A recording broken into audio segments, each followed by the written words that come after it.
wabarakatuh. Selamat malam teman-teman semuanya.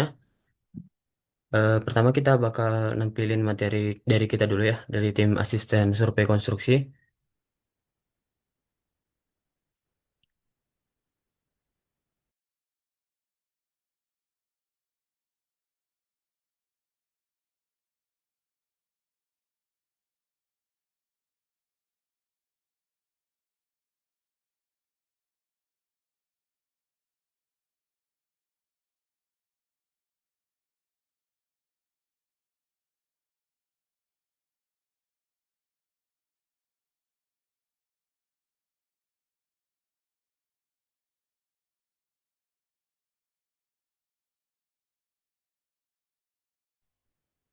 Next. Nah, jadi apa sih survei pemetaan bawah tanah itu? Jadi survei pemetaan bawah tanah itu kegiatan survei yang emang eh, tujuannya itu untuk mendapatkan data geospasial objek di bawah permukaan bumi dalam rangka menghasilkan informasi geospasial eh, ruang bawah tanah. Nah, biasanya tuh objek-objek yang dipetakannya itu diklasifikasikan menjadi dua tipe. Yang pertama itu objek alam bawah permukaan itu tuh kayak lapisan bumi, terus sungai dan gua bawah tanah, terus kayak lapisan batuan. Nah, terus yang keduanya itu ada objek buatan manusia itu kayak terowongan, utilitas kota, kayak pipa, kabel saluran, sama underground city. Next.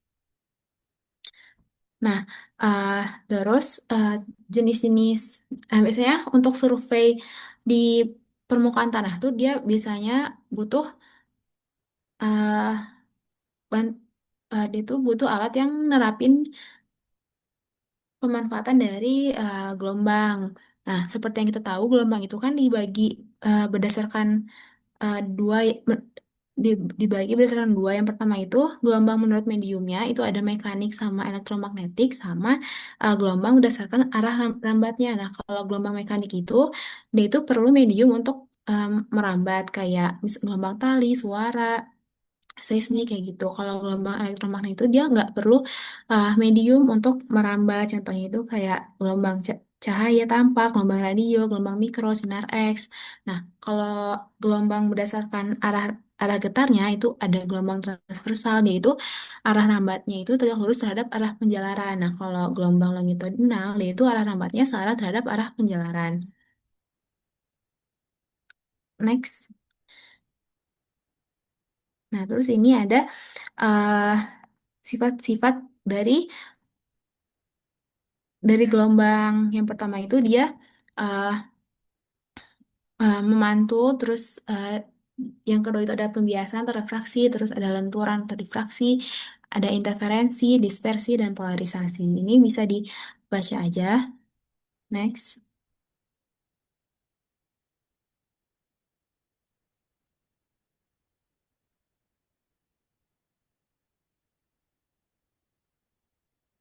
Nah, jadi dalam rancang kegiatan pemetaan bawah tanah itu harus mempertimbangkan empat perspektif utama.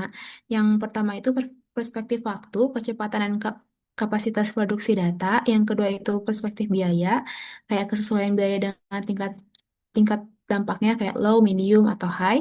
Terus perspektif kualitas bisa kayak ketelitian data spasial dan kelengkapan informasi. Terus yang keempat itu perspektif metode dan teknologi. Nah, teknologi yang dipakai itu tuh berbagai ada berbagai macam.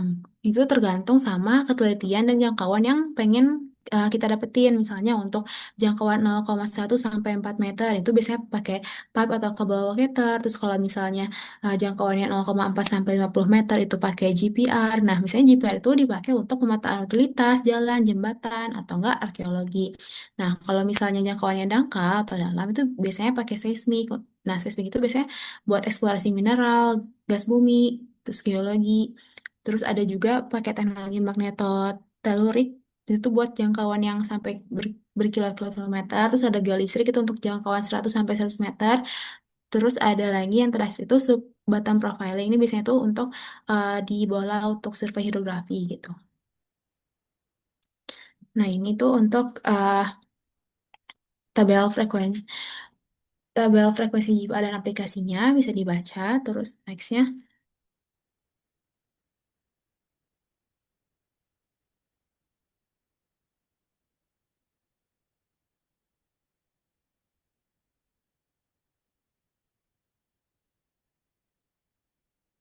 ini tuh kayak prinsip kerja dari material material gitu.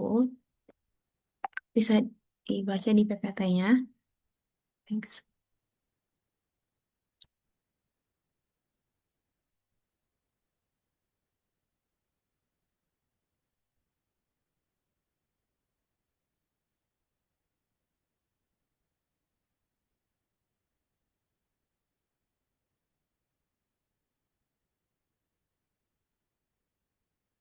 Nah, ini tuh ada salah satu studi kasus di Jembatan Cisomang. Ini tuh terjadi di tahun 2016 sampai 2017, di mana itu uh, terdeteksi adanya uh, pergerakan di Jembatan Cisomang karena adanya ketidakstabilan lapisan tanah di bawah pondasi pier jembatan. Nah, dampaknya itu terjadi pembatasan fungsi jembatan karena dia itu dinilai berpotensi berbahaya bagi pengguna jalan tol.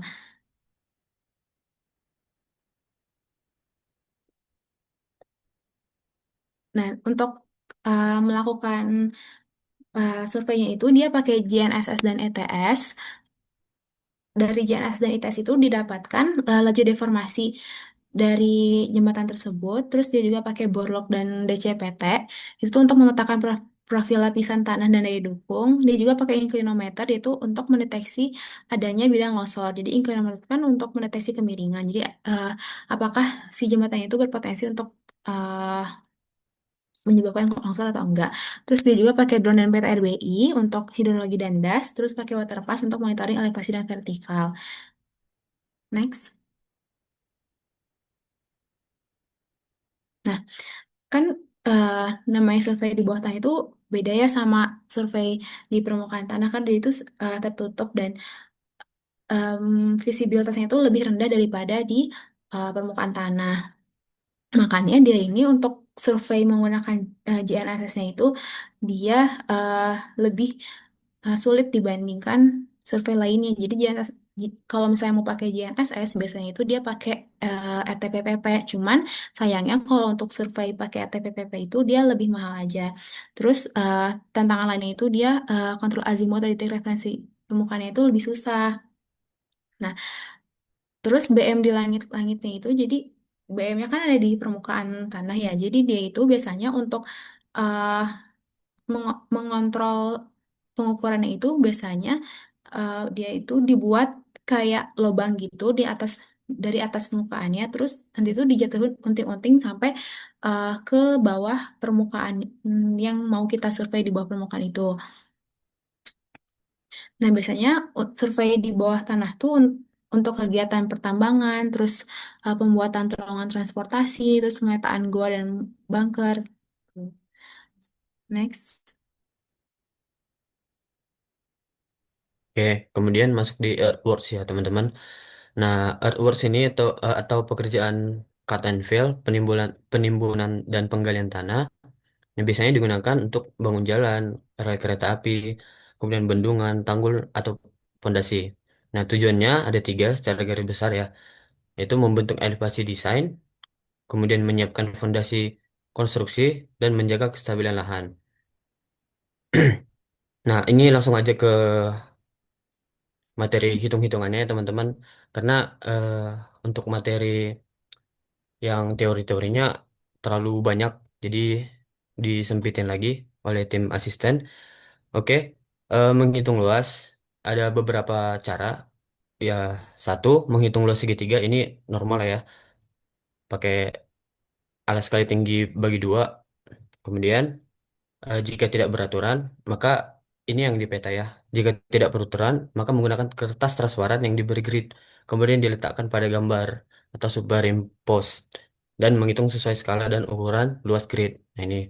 Kemudian ketiga, menggunakan luas segitiga yang luasnya sama. Nah, contoh eh, si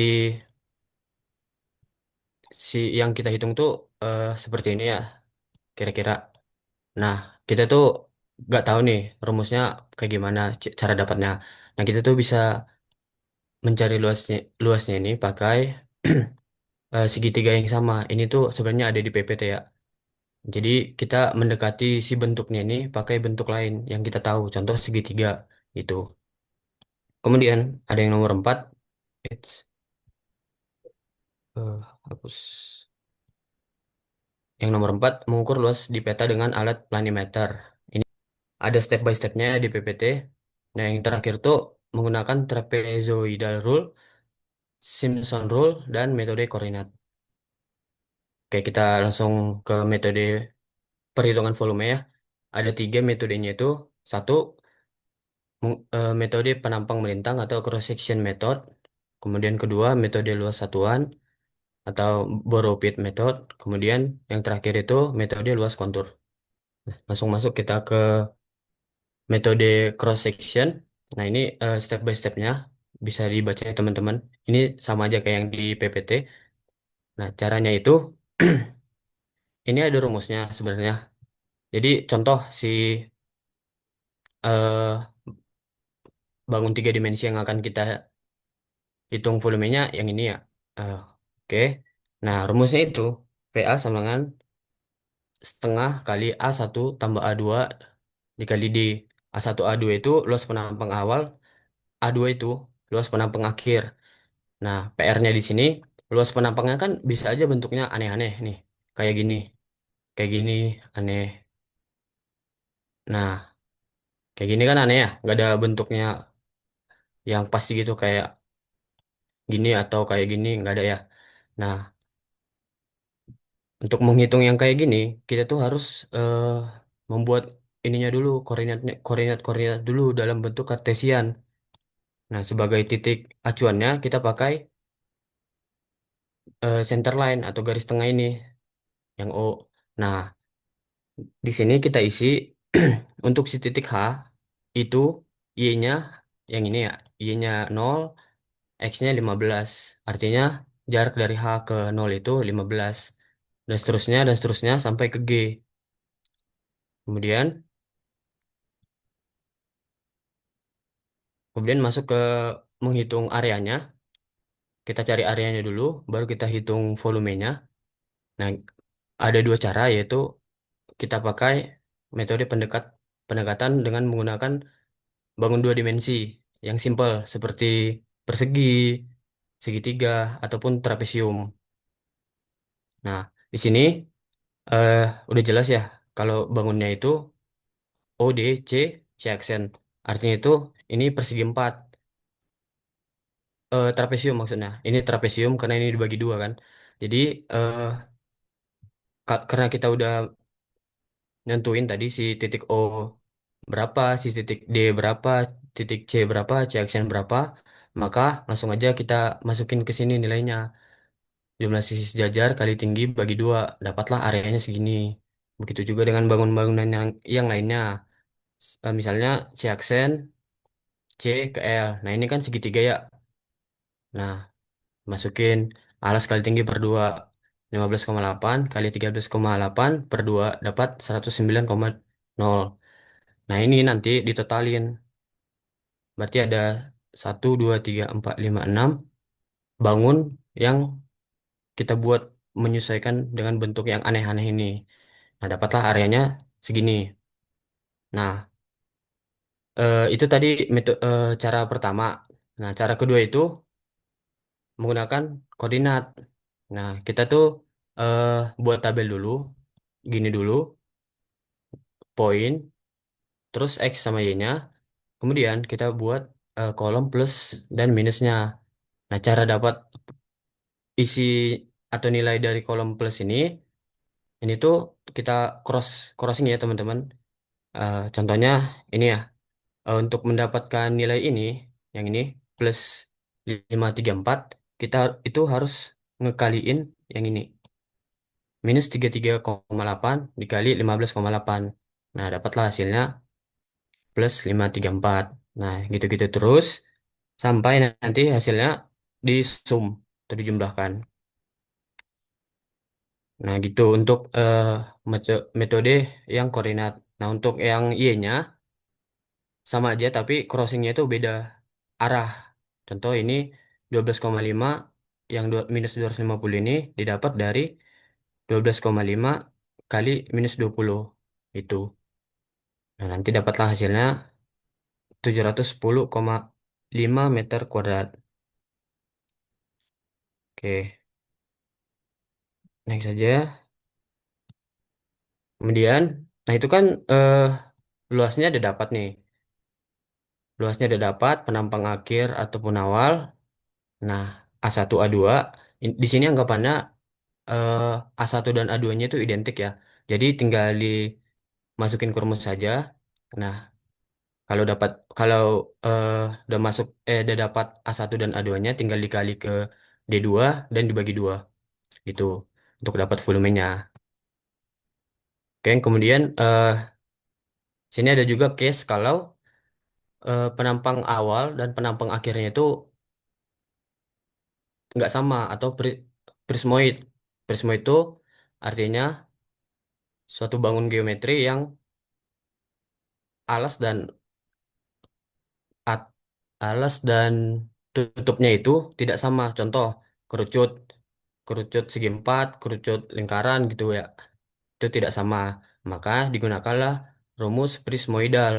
Rumusnya itu VP sama dengan D per 6 dikali A1 tambah 4 AM. AM ini luas penampang bagian tengah, kemudian ditambah A2. Nah, untuk mencari A1 dan A2-nya ini sama aja ya sebenarnya dengan yang metode ini. Cuman kita tuh harus cari satu-satu karena bentuknya A1, AM, dan A2 itu beda-beda.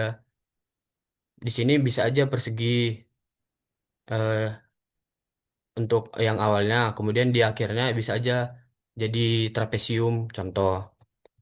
Nah, itu kalau udah dapat A1 AM A2-nya, langsung masukin aja ke rumus yang VP ini. Itu. Kemudian ini metode kedua yaitu metode Boropit. Nah, ini cocok digunakan untuk area yang relatif datar. Nah, area ini nanti akan dibagi ke dalam kotak-kotak grid. Nah, di sini ada contohnya ya. Jadi si volumenya itu ada di sekitar area ini, titik 1 sampai 9. Nah, kemudian si titik-titik ini kita kita cari tingginya H1, H2, H3 sampai H9 dan actionnya. Ini untuk kartesiannya. Nah, untuk volumenya kita tuh pakai tinggi. Kan tadi kan eh, si jarak grid ini A ya. Berarti kalau luasnya A dikali A. Untuk mendapatkan volumenya maka dikali tingginya. Jadi A kuadrat kali H. Itu untuk satu wait, itu untuk satu yang ini, satu persegi ini. Nah, tapi si Boropit ini nemuin rumus baru yang ini. FG sama dengan A dikali sigma sum H1 tambah 2 sum H2 tambah 3 sum H3 tambah 4 sum H4 dibagi 4. Nah, ini maksudnya apa? Maksud H1, H2, H3, H4 ini ya. H1 itu beda tinggi yang digunakan satu kali, yaitu titik satu, yang ini 1, 3, 7, 9. Artinya titik-titik ini digunakan di dalam perhitungan ini nanti sebanyak 4 kali. Kalau yang cara manualnya. Maksudnya gimana ini? Jadi untuk mencari volumenya ini kan A dikali A dikali H1 kan. Ini H1. Nah, jadi untuk si H1 ini digunakan satu kali untuk mencari volume-volume ini. Nanti ada 4 persegi yang akan kita cari. Nah, dipersimpel lagi sama si Boropit ini. Jadi kita tinggal nentuin H mana aja yang bakal sekali dipakai, 2 kali dipakai, 3 kali dipakai, dan 4 kali dipakai. Nah, nah untuk yang 1 kali dipakai itu biasanya yang sudut-sudut ya. 1, 3, 9, 7. Nah, untuk yang dua itu berarti yang ada di tengah-tengah. Di sini 2, 4. 6, 8. Nah, untuk yang ketiga itu nggak ada di sini karena bentuknya itu cuma satu petak gede ya. Nah, jadi nggak ada. Nah, yang H4 itu digunakan 4 kali. Artinya dalam perhitungan si H5 ini bakal digunakan di 4 kali perhitungan. Nah, ini rumus awalnya A dikali A kali A1. Ini untuk volume satu ya. Volume satu A kali A1. Ini rata-rata ya. 1, 2, 3, 4, 5. 3, 4. 1, 2, 3. 1, 2, 4, 5. Itu. Jadi si H1 ini bakal dipakai sekali doang. Waktu mencari si volume dari kotak satu ini. Nah, kalau yang 5 ini bakal dipakai untuk mencari volume di kotak kedua, ke satu, ketiga, dan keempat. Makanya dipakai 5 kali untuk yang H1 itu. Nah, kemudian metode berikutnya yaitu metode kontur. Ini sama aja ya dengan mirip lah kalau dibilang dengan metode Boropit, di mana jarak intervalnya ini kan udah ini ya udah ada. Contohnya 980 dengan 970. Nah, ini interval konturnya atau beda tingginya lah. Nah, jadi kita tuh tinggal pakai rumusnya aja, yaitu A1 tambah A2 sampai AN ditambahin per N dikali N kurang satu dikali D. D ini beda tingginya. Nah, dari mana kita dapat A1, A2, dan seterusnya? Nah, itu tuh kita pakai planimeter atau grid bisa aja. Atau kita pakai software CAD. Kayak gitu aja. Nah, yang paling rawan masuk ujian tuh kira-kira yang ini ya, teman-teman. Karena agak tricky. Jadi jadi tuh kita harus definisiin dulu C aksennya di mana, E aksennya di mana, dan seterusnya supaya dapat bentuk yang semirip mungkin dengan si luas penampangnya ini. Gitu kira-kira untuk yang perhitungan volume. Oke, next. Oke, izin lanjutin. Selanjutnya mengenai surveying dalam aplikasi konstruksi. Boleh next. Nah, sebenarnya dalam materi ini itu ada apa aja sih? Yang pertama ada jalan raya, kemudian jalan umum, lewat jalan, offset center line, kemudian ada pipa dan sewer, dan yang terakhir ada terowongan. Nah, untuk tujuan pembelajarannya bisa dibaca sendiri. Boleh next. Nah, untuk yang pertama mengenai konstruksi jalan raya, ya. Jadi tujuan dilakukannya survei ini memilih rute, membangun model topografi, dan menyiapkan dasar desain. Kenapa kita harus melakukan survei terlebih dahulu? Sebenarnya survei itu menentukan untuk kelayakan rute sebelum biaya konstruksi membengkak. Perlunya dilakukan survei awal ini, sebenarnya yang penting mengenai biaya sih, perencanaan biaya, terus estimasi waktu, kemudian dari segi kenyamanan pengguna nantinya. Nah, mengenai fungsi utama dilakukan survei terlebih dahulu itu yaitu mencari informasi terhadap area, menentukan rute layak, dan menghindari keputusan desain yang mahal atau beresiko. Boleh next.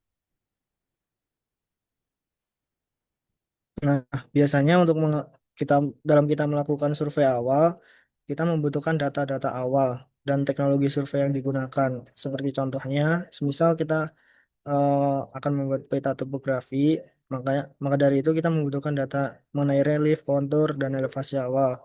Misal kebutuhannya peta tata ruang nih di daerah perkotaan, makanya kita memerlukan batas memanfaatkan ruang dan koridor. Ini biasanya ketika kita melakukan pembangunan jalan baru yang berada di kawasan urban, kita harus mengetahui lebar pemanfaatan ruang di daerah tersebut berapa meter untuk memaksimalkan ketika pembangunan nantinya. Terus yang paling hemat biaya dan paling cepat yaitu mengenai foto udara ataupun UAV lidar.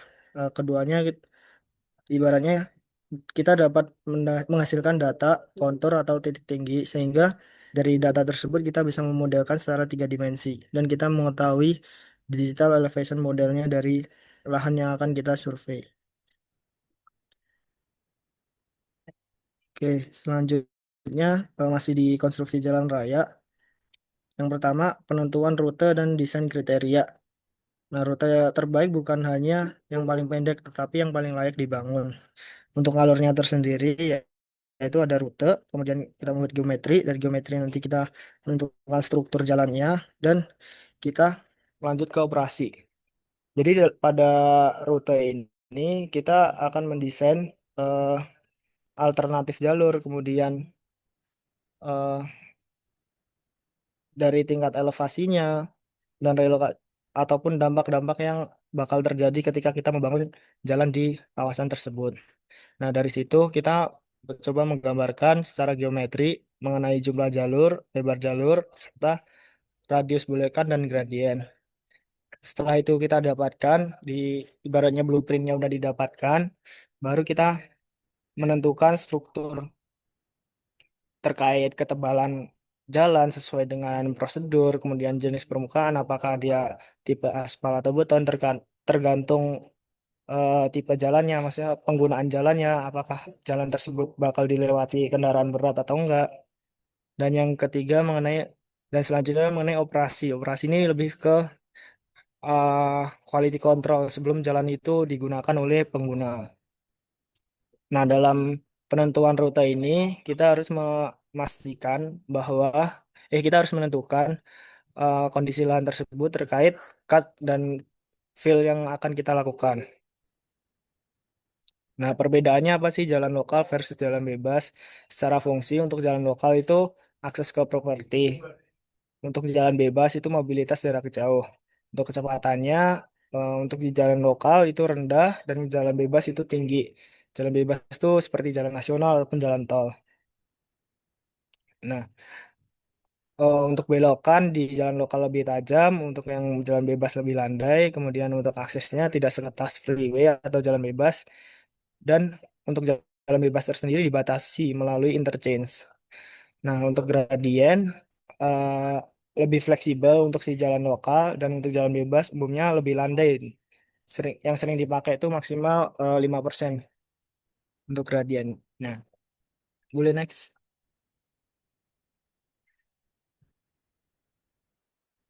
Nah, berikut kita masuk ke pembahasan mengenai jalan umum dan klasifikasi.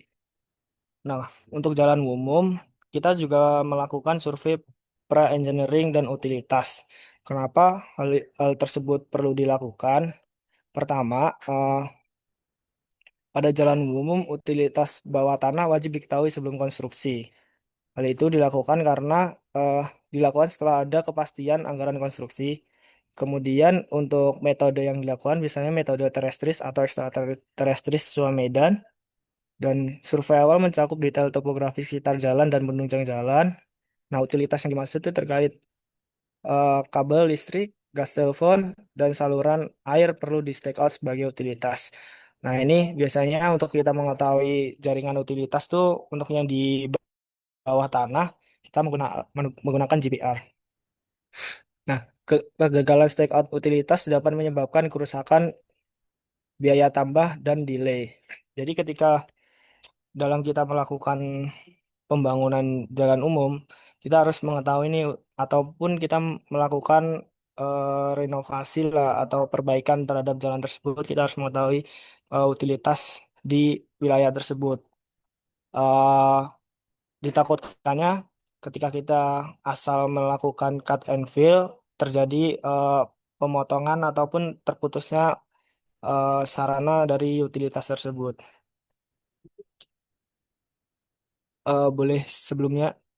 Nah, lanjut mengenai klasifikasi jalan berdasarkan fungsi.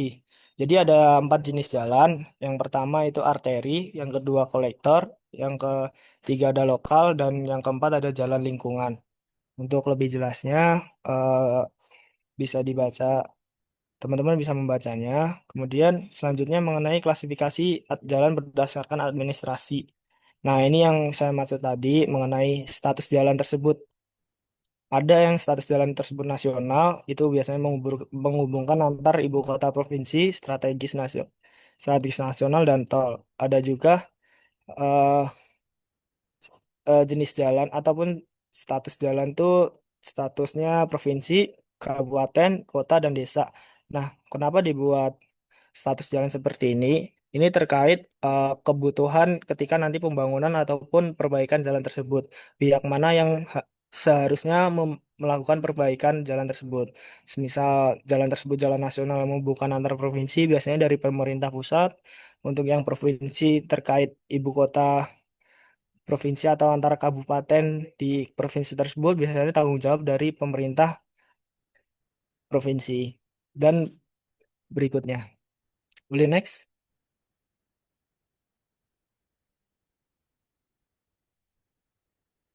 Nah, berikut mengenai layout konstruksi jalan. Nah, dari gambaran kasarnya, kita sebagai surveyor, pertama itu kita melakukan cek kontrol terlebih dahulu, cari atau bangun ulang titik kontrol horizontal dan vertikal.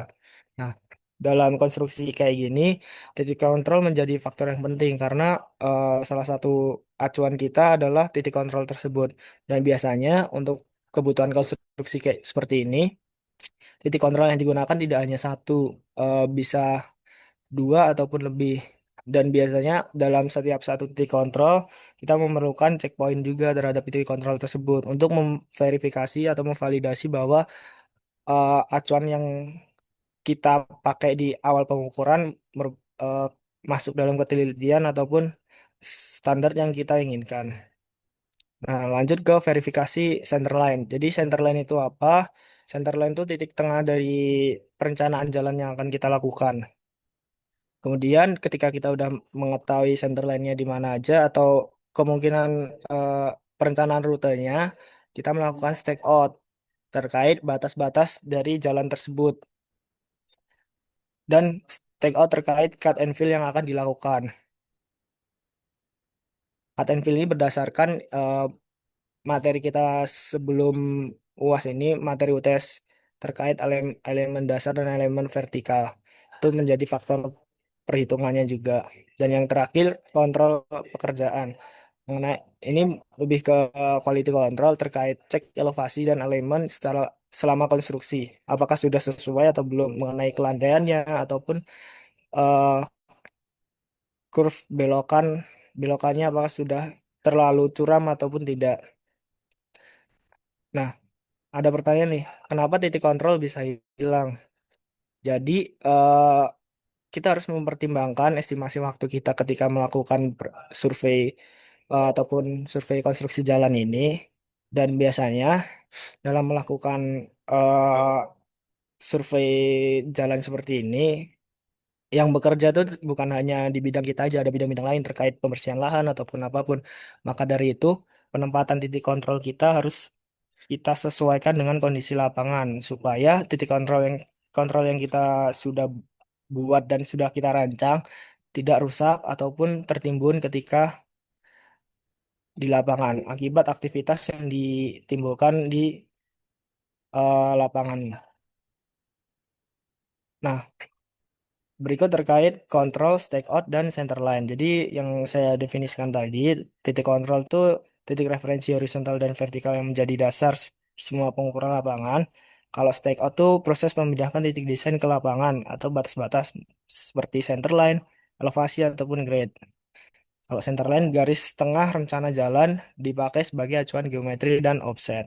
Kalau offset ini sendiri itu apa sih, teman-teman? Jadi ketika kita melakukan pematokan terhadap center line, kita alangkah baiknya juga menentukan offsetnya karena kita tidak bisa langsung menaruh patok tersebut pada titik center line karena itu tadi kita harus mempertimbangkan kondisi medannya seperti apa. Takutnya ketika kita menempatkan patok pada tepat di tengah jalan atau as jalan, kita harus lihat dulu kondisi di sana seperti apa, apakah sedang dilakukan pembersihan atau bagaimana. Boleh next.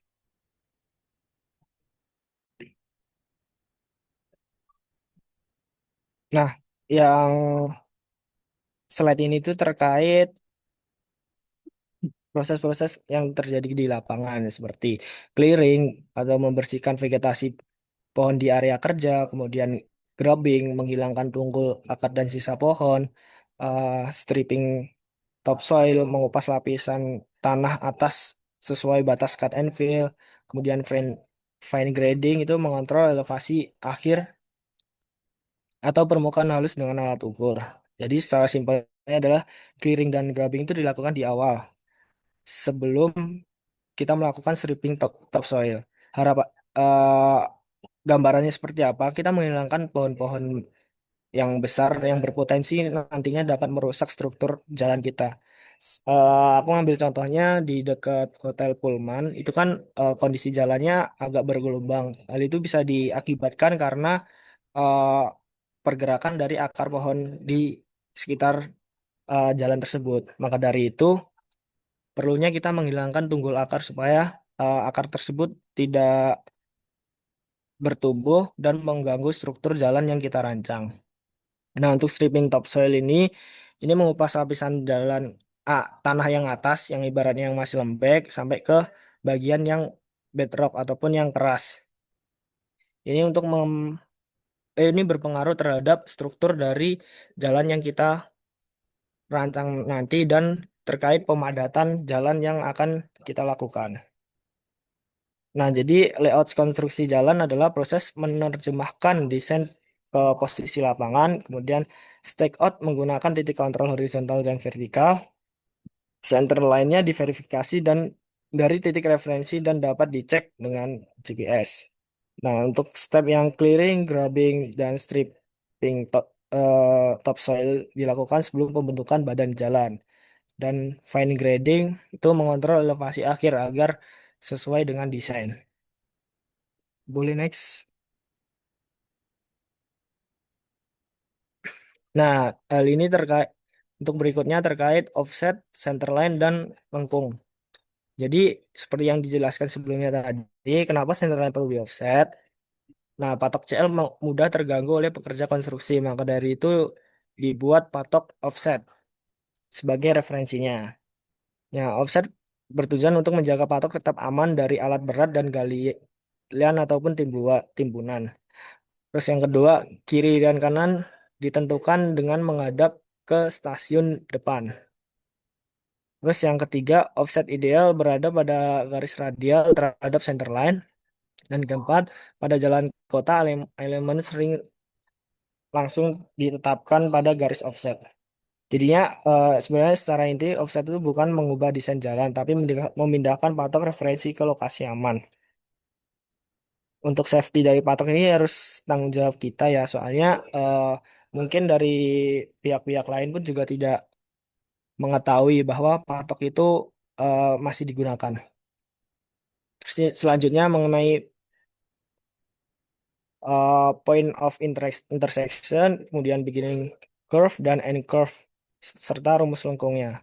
Jadi semakin tinggi fungsi, semakin kuat otoritas mobilitas dan orientasi mobilitas dan kontrol akses. Nah, biasanya dalam perhitungannya kita menggunakan rumus L kali 2 R dari panjangnya, kemudian dikali sudut yang terbentuk dari BC dan EC dibagi 360 derajat. Nah, untuk yang T dari R kali eh, tan dari sudut BC dan EC dibagi 2. Dan untuk kita menghitung beginning curve dari point of intersection dikurangin dari nilai si T yang kita dapatkan. Kemudian untuk yang si end of curve itu sama tapi ditambahkan dengan L atau panjangnya. Boleh next jaraknya. Nah, kita masuk ke contoh perhitungannya ya. Jadi untuk contoh perhitungan BC dan EC itu tersendiri, misal kita mengetahui bahwa sudut dari yang dihasilkan BC dan EC tadi adalah 12 derajat 51 menit. Dan R yang terdapat adalah panjangnya itu 400 meter dan titik dari poin of intercept tadi itu 0 plus 241,782. Jadi kita pertama menentukan sudut setengahnya terlebih dahulu dari sudut yang kita dapat. Didapatkan 6 derajat 25 menit 30 detik. Kemudian kita menghitung sudut dari T-nya sehingga didapatkan eh, sejumlah 45,044 meter. Dan untuk panjang lengkungnya untuk si L-nya itu kita mendapatkan 89,710. Nah, untuk yang panjang lengkung nih, teman-teman lihat ada 12,850 itu sebenarnya nilai dari ini. Dari kita kan mengetahui bahwa kita mengkonversi sih dari derajat desimal menjadikan nilai desimal. Lanjut untuk stasiunnya, jadi penulisan untuk stasiunnya dari nilai awal PI yang kita dapatkan tadi kita kurangkan untuk mengetahui BC-nya dan untuk mengetahui EC-nya maka kita tambahkan dapat dilihat. Jadi hasil akhirnya untuk si nilai BC terhadap STA tersebut yaitu 0 plus 196,738. Untuk yang EC, end of curve-nya itu 0 tambah 286 titik koma 448. Selanjutnya pembahasan mengenai offset 6M atau radius luar dan radius dalam. Sebenarnya radius ini kita menghitungkan, kita mencari nilai dari offset tersebut, teman-teman, sejauh 6M, baik dari sisi luar ataupun sisi dalam. Caranya dari hasil kita mengetahui nilai si CL-nya atau lengkungnya, panjang lengkungnya. Kemudian kita tinggal tambahkan 6 6 meter aja ataupun untuk yang sisi dalamnya kita kurangi 6 meter sehingga baik dari sisi luar dan sisi dalam memiliki nilai yang sama. Boleh next.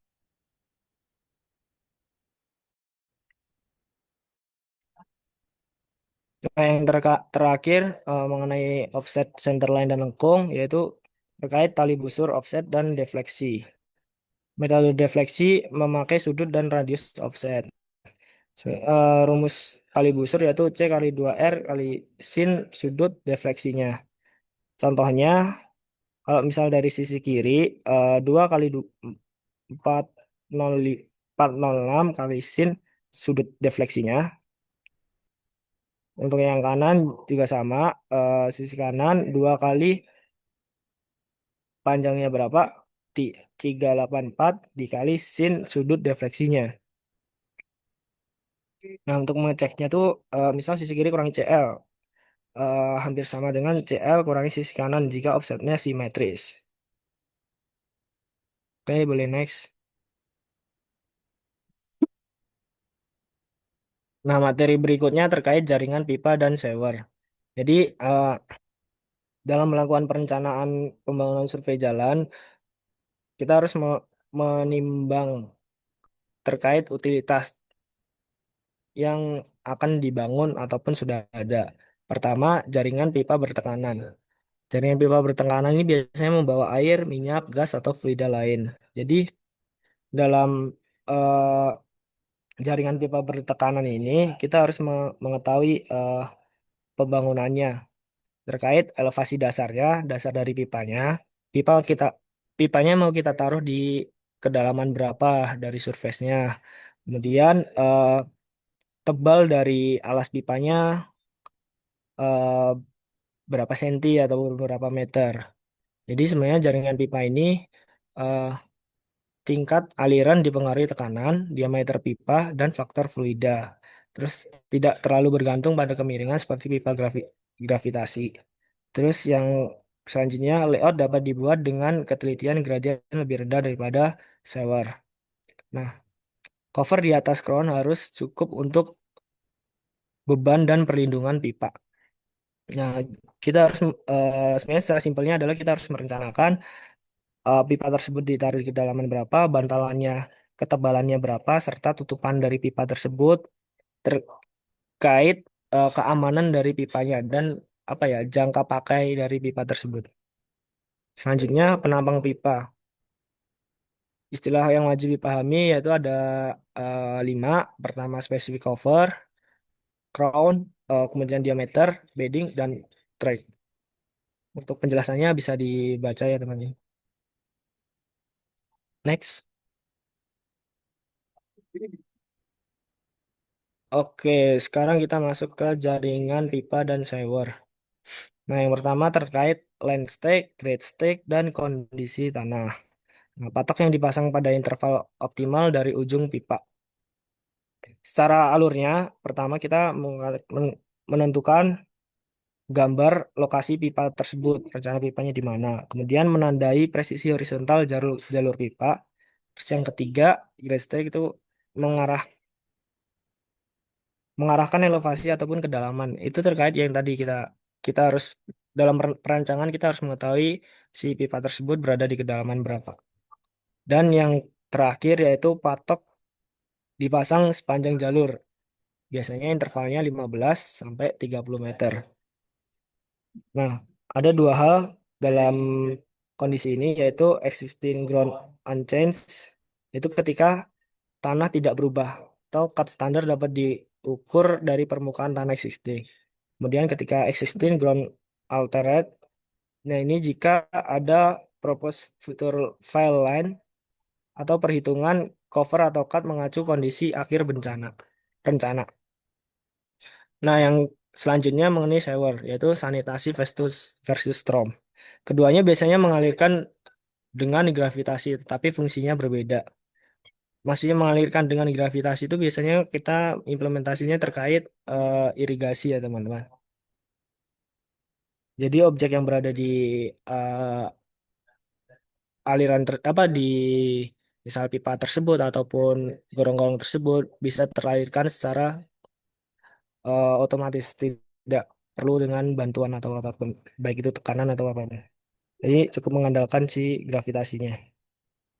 Nah, kita tinjau dari jenis, fungsi, dan tujuan aliran. Ketika sanitary shower itu mengumpulkan limbah cair domestik atau industri. Seperti tujuannya ini dilakukan untuk instalasi pengolahan. Kalau storm shower itu menampung limpasan hujan seperti sungai, danau, dan badan air alami. Boleh next. Nah, dalam jaringan pipa atau shower ini kita juga menentukan slope, invert, elevation, dan cut. Nah, shower bergantung gravitasi, jadi elevasinya harus teliti. Jadi untuk gambar yang kiri itu kita untuk titik-titik warna hijau itu terkait pematokannya atau intervalnya. Dan setiap patok itu kita harus tahu nih antar antar patok nih kita melakukan cut atau biasanya dilakukannya adalah cut sih, pemotongan supaya dari jalur ujung awal ke jalur akhir dia tetap menurun supaya si alirannya tetap terjaga dari eh, tidak menghambat ataupun tidak tergenang dari si alirannya nantinya. Nah, biasanya untuk kemiringannya untuk sambungan rumah itu 2%.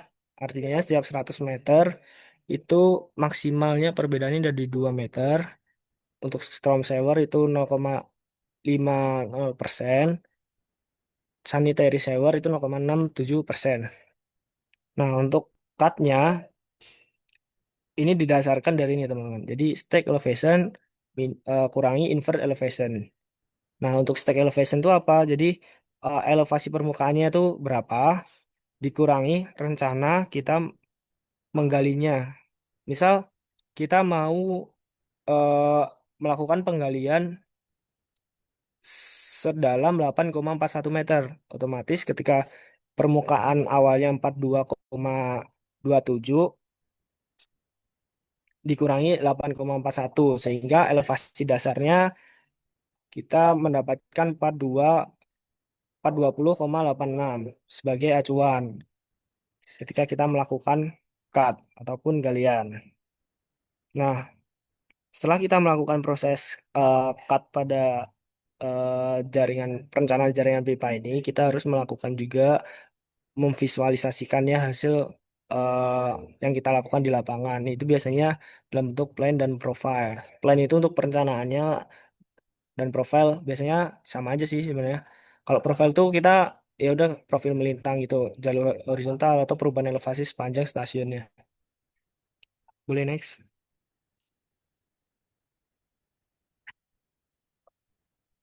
Nah, materi terakhir di bab ini yaitu terkait konstruksi terowongan. Jadi yang pertama ada land stake, grade stake, dan kondisi tanah. Nah, untuk kondisi terowongan ini kan kita susah kan mendapatkan posisi yang posisi dari satelit ketika kita berada di dalam terowongan. Maka dari itu kita melakukan atau membangun titik kontrol yang berada di luar terowongan ataupun di atas terowongan yang ibaratnya visible dan kita bisa mengkoreksi bahwa titik-titik yang dilakukan di dalam terowongan tersebut yang sudah kita lakukan itu bisa terverifikasi. Secara simpelnya kita membangun titik kontrol di luar jaringan terowongan tersebut. Kemudian dari titik tersebut yang kita anggap sudah akurat, ketika kita melakukan titik-titik atau pembuatan titik bantu di dalam terowongan, kita mengikatkannya ke titik luar tersebut. Nah, maka dari itu titik acuan yang kita bangun di luar terowongan sebisa mungkin si nilainya harus memenuhi ketelitian yang kita inginkan dan usahakan ada checkpoint terkait nilai apa checkpoint terhadap nilai yang kita jadiin acuan. Jadi ibaratnya ada BM-nya kembar gitu loh, teman-teman. Keduanya saling mengkoreksi. Nah, biasanya kalau land stake, grade stake, dan kondisi tanah itu dipakai untuk jalan, rel, sewer, dan pipa pada kondisi medan sulit. Terus kontrol permukaan menghubungkan titik terminal terowongan yang kita bahas tadi. Kemudian transfer atau GPS dipakai untuk menghitung koordinat titik utama. Yang terakhir, intermediate shift membantu akses material, ventilasi, dan vertik- verifikasi alignment. Nah, untuk alatnya dan verifikasi geometri dan monitoring yang kita gunakan tuh apa aja? Yang pertama, yaitu total station, yang kedua gyro theodolite, yang ketiga laser scanning, yang keempat profil melintang, dan yang terakhir monitoring deformasi. Next.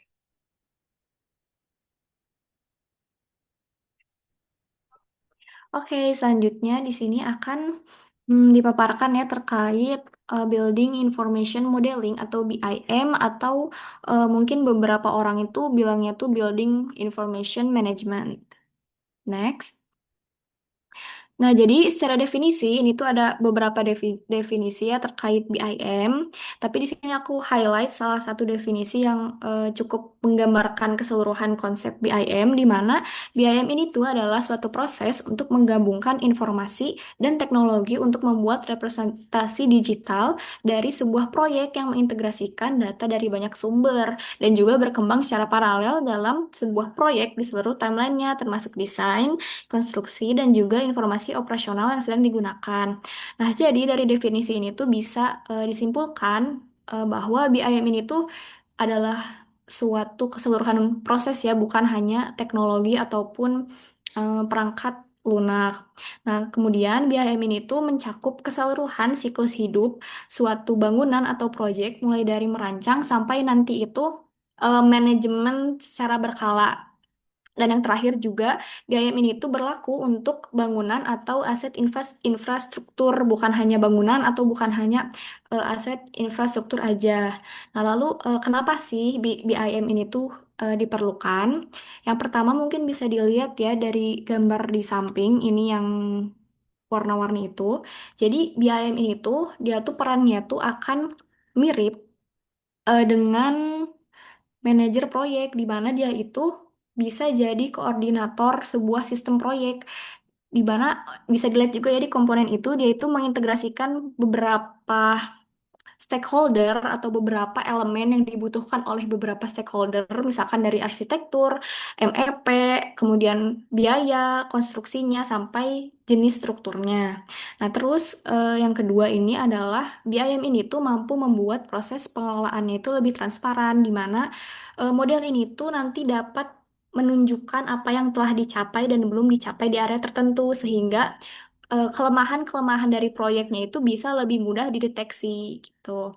Dan yang terakhir adalah BIM ini tuh mampu menjadi dasar pengambilan keputusan yang andal karena dia itu bisa memfasilitasi proses desain, konstruksi sampai nanti operasi. Next.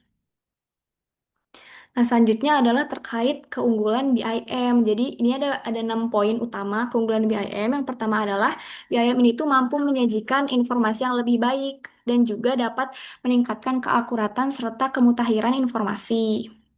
Nah, selanjutnya terkait sistem pertukaran data di mana di BIM sendiri ini tuh ada format yang terstandar terkait pertukaran data yaitu IFC. Jadi, dengan penerapan IFC ini tuh mampu mengakomodasi pertukaran data di sepanjang timeline project sehingga bisa menghindari terjadinya kehilangan maupun duplikasi data. Selanjutnya, terkait komunikasi di mana model BIM ini tuh mampu mengkomunikasikan lah istilahnya terkait model data yang dibangun kepada seluruh stakeholder yang terlibat. Jadi itu bisa menyamaratakan pemahaman lah untuk setiap stakeholdernya.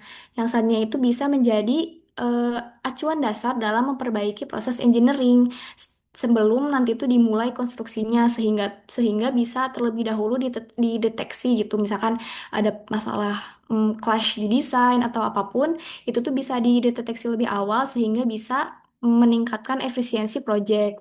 Selanjutnya ini juga terkait health and safety, di mana seperti yang tadi udah disebutkan ya, jadi model BIM itu bisa menjadi acuan dalam mengidentifikasi adanya area resiko lebih awal. Jadi eh, ketika proses pengerjaannya itu bisa dilakukan mitigasi lebih awal lah daripada tidak menggunakan BIM. Dan yang terakhir itu adalah terkait transparansi, di mana BIM ini tuh mampu menunjukkan model 3D secara visual tentang apa yang sudah dikerjakan dan apa yang belum dikerjakan. Sehingga tadi kalau misalkan ada yang kelemahan dari proyeknya atau apa yang belum dikerjakan itu bisa digambarkan secara lebih jelas lah gitu. Next. Nah, selanjutnya adalah terkait requirements untuk BIM. Jadi ini di paling bawah aku eh, tulis poin-poinnya. Jadi ada digitalization di mana dia itu mendigitalisasi data lapangan menjadi suatu model digital. Terus ada terkait foundation, proses, teknologi, kemudian training, di mana mungkin teman-teman juga ada yang udah tahu bahwa untuk BIM ini tuh ada sertifikasi untuk kompetensi yang khusus, misalkan juru gambar BIM, kemudian ada terkait standarisasi model dan terkait eh, pertukaran dan interoperabilitas data. Di sini juga aku highlight beberapa poin penting. Misalkan yang di gambar awal ini tuh ada terkait software yang bisa digunakan untuk BIM, di mana yang paling umum digunakan tuh ada Revit, itu yang aku ketakin merah. Terus ada juga ArchiCAD gitu. Ada juga satu lagi itu dari Bentley, tapi aku lupa namanya apa. Nah, terus terkait BIM standar ini eh, ada beberapa standar. Yang pertama itu untuk ISO 12006, dia itu terkait framework untuk mengklasifikasikan objek yang dimodelkan. Terus yang kedua adalah ISO 19650. Ini tuh terkait manajemen informasi BIM sepanjang siklus hidup objek yang dimodelkan. Terus ada juga ISO 16739 terkait IFC yang tadi sudah aku bilang, yaitu terkait struktur data untuk merepresentasikan informasi. Dan yang terakhir tuh ada terkait BEP atau BIM Execution Plan, di mana dia itu adalah suatu dokumen terstandar yang menjelaskan terkait proses, protokol, sampai metodologi spesifik buat bisa mengimplementasikan BIM terhadap suatu proyek. Nah, selanjutnya juga ada terkait data exchange dan juga interoperabilitas, di mana tadi dalam BIM itu digunakan standar buat bisa melakukan pertukaran data, yaitu IFC, di mana IFC ini tuh bentuknya tuh lebih ke kayak format yang digunakan untuk data BIM, sehingga nanti tuh eh, harapannya itu karena formatnya terstandar itu semua stakeholder yang terlibat itu bisa menggunakan data yang sama, dan juga gak ada misinformation atau miscommunication lah tentang datanya karena sama gitu formatnya, kayak gitu. Next. Nah, kemudian ini tuh ada terkait dimensi BIM. Bisa dilihat ya, jadi BIM itu kan tadi adalah suatu proses. Jadi dia itu akan ada perkembangannya lah dari awal tadi geometri 3D biasa sampai nanti tuh di akhir tuh menjadi suatu platform di mana informasinya itu terintegrasi. Nah, ini ada ilustrasinya ya terkait dimensi BIM, ada dari 3D sampai jadi 10D ya. Ini bisa dibaca juga di tabelnya. Next. Nah, selanjutnya ini terkait informasi yang terkandung di dalam model. Jadi, BIM model itu adalah suatu model geometrik yang kemudian ditambahkan BIM data atau informasi non-geometriknya. Nah, buat informasi geometriknya sendiri, ini tuh terdiri dari geometri dua dimensi, kemudian tiga dimensinya, kemudian geometri parametrik, di mana geometri parametrik ini tuh isinya tuh lebih ke elemen-elemen bangunannya. Kemudian ada juga terkait hubungan spasial di mana informasi misalkan terkait elemen satu ini tuh hubungan spasial dengan elemen 2 seperti apa gitu. Nah, selanjutnya terkait BIM data atau informasi non-geometris, ini tuh mencakup atribut seperti sifat material, biaya, detail pabrikan, tanggal pemasangan, jadwal perawatan, sampai spesifikasi kinerja. Ini aku juga nyantumin contohnya, yaitu dinding dalam model BIM yang disertakan informasi terkait sifat insulasinya, peringkat api, sampai kinerja akustiknya. Nah, kemudian hal penting dalam modeling BIM ini adalah terkait Common Data Environment atau CDE. Jadi, CDE ini tuh adalah suatu platform terpusat untuk mengumpulkan, mengelola, dan juga berbagi semua informasi proyek dalam lingkungan BIM.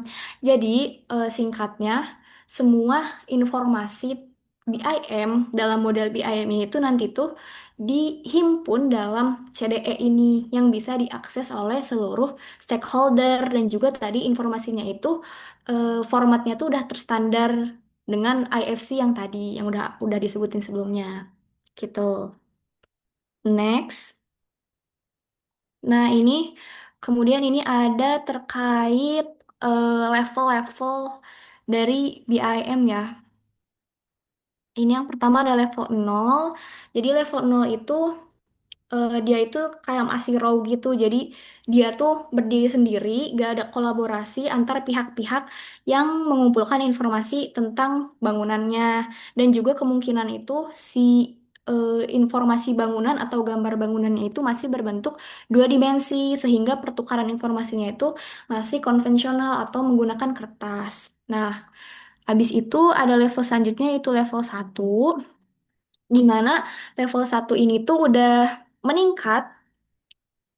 Misalkan yang tadi gambar bangunannya itu masih dua dimensi, kemudian nanti itu berubah menjadi 3D, dan juga udah mulai ada kolaborasi yang lagi dilakukan oleh pihak-pihak atau stakeholder yang berbeda.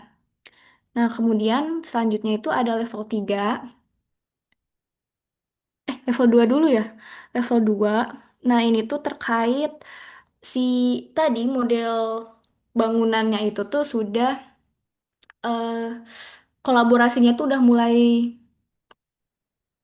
berkolaborasi lah semuanya kayak gitu, udah mulai diterapkan, dan juga udah memang dari awal sampai akhirnya tuh udah berkolaborasi, tapi biasanya itu masih ada kekurangan dari sumber data. gitu. Nah, terus terakhir ini tuh ada level 3 di mana ini tuh kayak BIM-nya tuh sudah sepenuhnya eh, diterapkan lah. Jadi kolaborasinya udah lengkap, terus konstruksi operasionalnya juga sudah tercapai sehingga datanya itu bisa dibagikan, dikumpulkan dan juga disimpan dalam satu sumber data yaitu tadi Common Data Environment. Next. Nah, selanjutnya ini tuh ada di salah satu soal UAS tahun kami, yaitu terkait tipe-tipe objek. Jadi di BIM itu ada tiga jenis tipe objek, yaitu generic, manufacture, sama template. Mungkin perbedaannya juga ini udah aku tulis ya di PPT. Jadi kalau generic objek ini tuh masih umum, yang hanya digunakan di tahap-tahap desain. Jadi belum ada spesifikasi material ataupun produk gitu. Sementara kalau untuk manufacture project object ini tuh dia itu elemen-elemennya itu udah disertakan informasi dari produk-produk yang digunakan dari manufakturnya atau dari produsennya. Misalkan terkait tulangan besi apa, dia itu dari manufakturnya tuh ada informasi apa aja kayak gitu. Nah, terakhir tentang template object ini tuh udah dikostumisasi dan juga udah distandarisasi oleh projectnya dan juga biasanya tuh kalau di Revit dia itu udah jadi family library internal dan juga dia itu bisa digunakan di seluruh project kayak begitu. Nah, terus ada juga terkait informasi objek dari BIM ini tuh ada poin-poinnya. Pertama terkait dimensional seperti misalkan dia tuh lebarnya berapa, panjangnya berapa dari objek-objek per objek di BIM-nya. Terus ada juga terkait parametrik, ini tuh biasanya yang dari manufacturer tadi. Terus ada clearance, ini tuh biasanya menggambarkan kayak jumlah luas atau ruang yang diperlukan oleh objek itu. Terus ada juga maintenance, ini tuh terkait eh, informasi terkait gimana sih memaintain objek itu. Kayak gitu. Terus ada juga connection di mana tadi dia ada informasi eh, kayak spasial si objeknya, misalkan pintu ada di dinding sebelah mana kayak gitu. Dan yang terakhir ada identity, ini tuh terkait informasi yang memang perlu ada di objek itu. Karena dia itu bisa membedakan objek itu antara objek itu dengan objek yang lainnya. Next. Nah, lalu ini tuh ada istilah-istilah lah yang sangat digunakan di dalam BIM dan juga ditanyain di soal UAS. Yang pertama ini ada level of detail, mungkin udah pada tahu juga karena Kemker ataupun ya pemetaan juga kan pakai level of detail ya. Jadi LOD atau level of detail ini tuh mendefinisikan seberapa banyak informasi grafis dan non-grafis yang disematkan ke dalam elemen model. Misalkan ini ada LOD 0, 1, 2, 3, 4. Perbedaannya juga bisa dilihat di gambar. Jadi LOD 0 ini tuh biasanya masih dua dimensi. LOD 1 udah 3D tapi bentuknya masih geometri dasar. Terus LOD 2 ini tuh biasanya udah ada atap. LOD 3 tuh udah ada jendela atau cerobong asap kalau ada. LOD 4 ini tuh udah bisa eh, ke inner inner bangunannya. Jadi di dalam bangunannya itu udah bisa dimodelkan. Nah, terus ada level of information atau LOI. Jadi, LOI ini tuh menggambarkan terkait tingkatan spesifikasi data dalam model. Biasanya dia itu merujuk kepada jumlah dan keandalan informasi non-grafis kayak tadi yang udah disebutin misalkan jenis material, terus spesifikasinya, terus bagaimana keberlanjutan objek tersebut atau sampai metadata spesifiknya. Kemudian ada level of development, di mana level of development ini itu adalah tingkatan yang menggambarkan sejauh mana sih spesifikasi komponen, geometri, atau dan informasi yang terlampir. Ini tuh ada 6 6 level of development di mana kalau LOD 100 ini tuh dia desainnya tuh masih konseptual, bentuknya masih dasar dan juga ukurannya tuh masih perkiraan. Kalau LOD 200 dia itu udah generik, jadi udah ada perkiraan jumlah, ukuran, bentuk dan juga lokasi. Sementara untuk LOD 300 dia itu geometrinya tuh udah presisi, detail, jumlah, ukuran, bentuk dan lokasinya tuh udah komplit lah semuanya. Kemudian LOD 400 dia itu udah berkembang, geometrinya itu udah terperinci dan juga sesuai dengan fabrikasi atau perakitan. Jadi tadi informasi terkait manufacture-nya juga udah dimasukin. Dan yang terakhir adalah LOD 500, ini tuh udah mewakili tahap akhir konstruksi lah. Jadi udah komplit semuanya gitu. Nah, level of development sendiri ini tuh dia itu sebenarnya digambarkan dari tingkatan LOD, level of detail dan juga level of information yang terkandung. Tapi perlu di-highlight juga ya, jadi eh, LOD LOD level of detail yang tinggi itu belum tentu level of informationnya juga tinggi. Jadi beberapa kasus tuh ada yang level of detailnya tinggi tapi level of informationnya itu rendah atau kebalikannya ada yang level of detailnya rendah tapi level of informationnya itu tinggi. Nah, selanjutnya ada terkait level of accuracy atau LOA. Jadi dia itu konsep yang berkaitan dengan ketelitian geometri suatu objek dalam BIM, eh, khususnya tuh konteks akuisisi data lapangan menggunakan teknologi yang ada.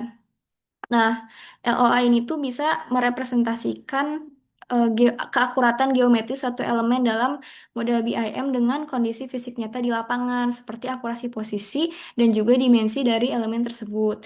Nah, di sini ada standar standar untuk LOA yang dikeluarkan oleh ini USIBD. Bisa dilihat aja di tabel ini. Next. Nah, selanjutnya ini lanjut ke terkait metode akuisisi data untuk BIM yaitu scan to beam. Nah, jadi scan to beam ini tuh secara singkat dia itu adalah metode untuk bisa memetakan dari objek existing di lapangan sampai jadi model BIM yang sempurna. Nah, jadi scan to beam ini tuh sebenarnya bisa dilakukan oleh berbagai teknologi, misalkan fotogrammetri, terus bahkan LiDAR, terus bahkan bisa pakai ETS juga. Cuman metode yang paling efisien itu adalah menggunakan 3D laser scanning atau TLS karena dia itu mampu mengumpulkan data dengan akurasinya itu yang tinggi sekitar 3 milimeter dan kecepatannya juga sangat cepat di mana dia itu bisa mencapai 1 juta titik per detik. Tapi balik lagi dia itu tergantung dengan spesifikasi dari TLS yang digunakan. Tapi rata-rata TLS tuh bisa mencapai akurasi dan juga kecepatan seperti itu. Nah, untuk alurnya sendiri, dia itu sebenarnya dari hasil akuisisi datanya itu berbentuk point cloud, terus nanti bisa dimodelkan jadi beam parametrik, dan terakhir itu outputnya adalah as-built as-built documentation atau gambaran project akhirnya lah gitu. Nah, terus tujuan dari scan to beam ini tuh kebagi tiga ya, ada untuk studi kelayakan dan perencanaan, kemudian untuk desain, dan juga untuk konstruksi. Untuk rinciannya bisa dilihat ya poin-poinnya di PPT. Next. Nah, terakhir ini tuh terkait alur kerja umum proses scan to beam, di mana di awal bisa dilihat yaitu dilakukan dulu penetapan kerangka kontrol survei. Nah, tapi sebenarnya itu di beberapa kasus tuh bahkan eh, model BIM itu dia nggak tergeoreferensi sih sebenarnya karena eh, dalam beberapa kasus tuh dia tuh lokal dia tuh jadi nggak terikat ke jaring kontrol geodesi gitu. Nah, selanjutnya ada eh, pemindaian oleh TLS. Tadi dia ngambil ngambil point cloud untuk semua ruangan atau semua objek yang diperlukan. Kemudian sekalian juga dari TLS tuh sebenarnya tuh yang udah modern tuh dia itu bisa ngambil citra panorama 360 derajat dari si ruangannya gitu. Fungsinya apa? Jadi nanti tuh ketika dimodelkan tuh bisa diintegrasikan lah antara si point cloud dengan citra panoramiknya. Jadi informasinya itu nanti lebih lengkap. Nah, selanjutnya dilakukan proses registrasi dan juga pengolahan point cloud. Ini pakai software tertentu, biasanya itu bawaan dari TLS-nya. Selanjutnya ada permodelan BIM parametric 3D, di mana si point cloud-nya itu kemudian diinterpretasi menjadi elemen-elemen BIM, seperti tadi diklasifikasi jadi dinding, lantai, kolom, balok, MEP, dengan mengikuti LOD dan juga LOA yang telah ditetapkan. Kemudian selanjutnya dilakukan validasi dan quality control. Ini juga ada ketentuannya di mana model BIM itu terbagi jadi beberapa kualitas ya, ada yang low, medium, sama high. Ini ada apa namanya? Ketentuannya, misalkan low itu 60 mm, medium itu 30 meter, dan juga high itu 15 mm. Dan yang terakhir tuh adalah dilakukan publikasi model ke dalam CDE tadi, di mana CDE ini tuh nanti tuh dapat diakses oleh seluruh stakeholder project. Begitu. Next. Nah, sekian paparan dari materi UAS dari asisten. Selanjutnya akan dilakukan pembahasan terkait soal UAS. Tapi sebelum pembahasan mungkin sesi tanya jawab dulu ya.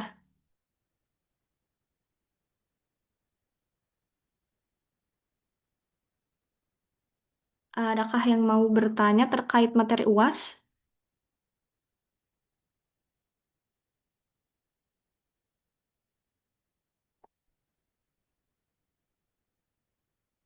Atau langsung lanjut aja pembahasan soal UAS tahun lalu?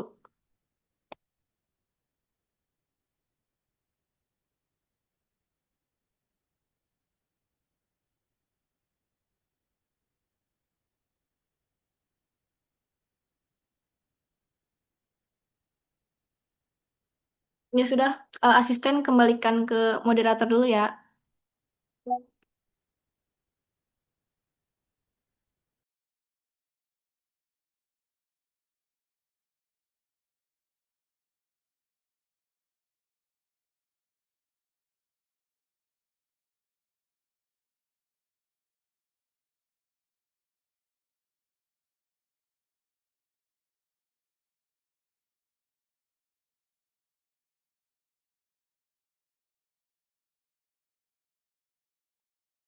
Oke, langsung lanjut aja ya berarti.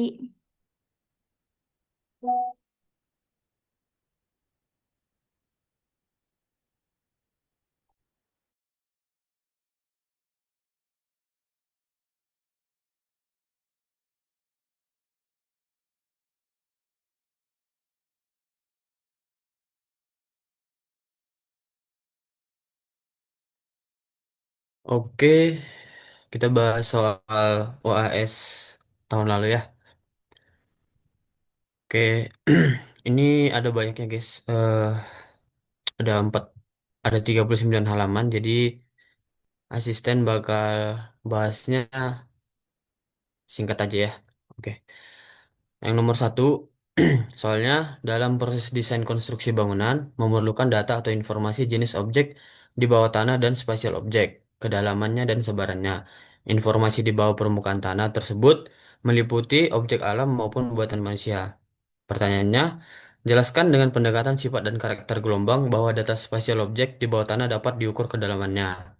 Nah, jawabannya itu eh gelombang yang digunakan itu sifatnya mekanik akustik, namun dengan frekuensi rendah sehingga dapat menembus lapisan tanah. Karena kalau semisalnya makin rendah, makin bisa nembus tuh ke tanahnya.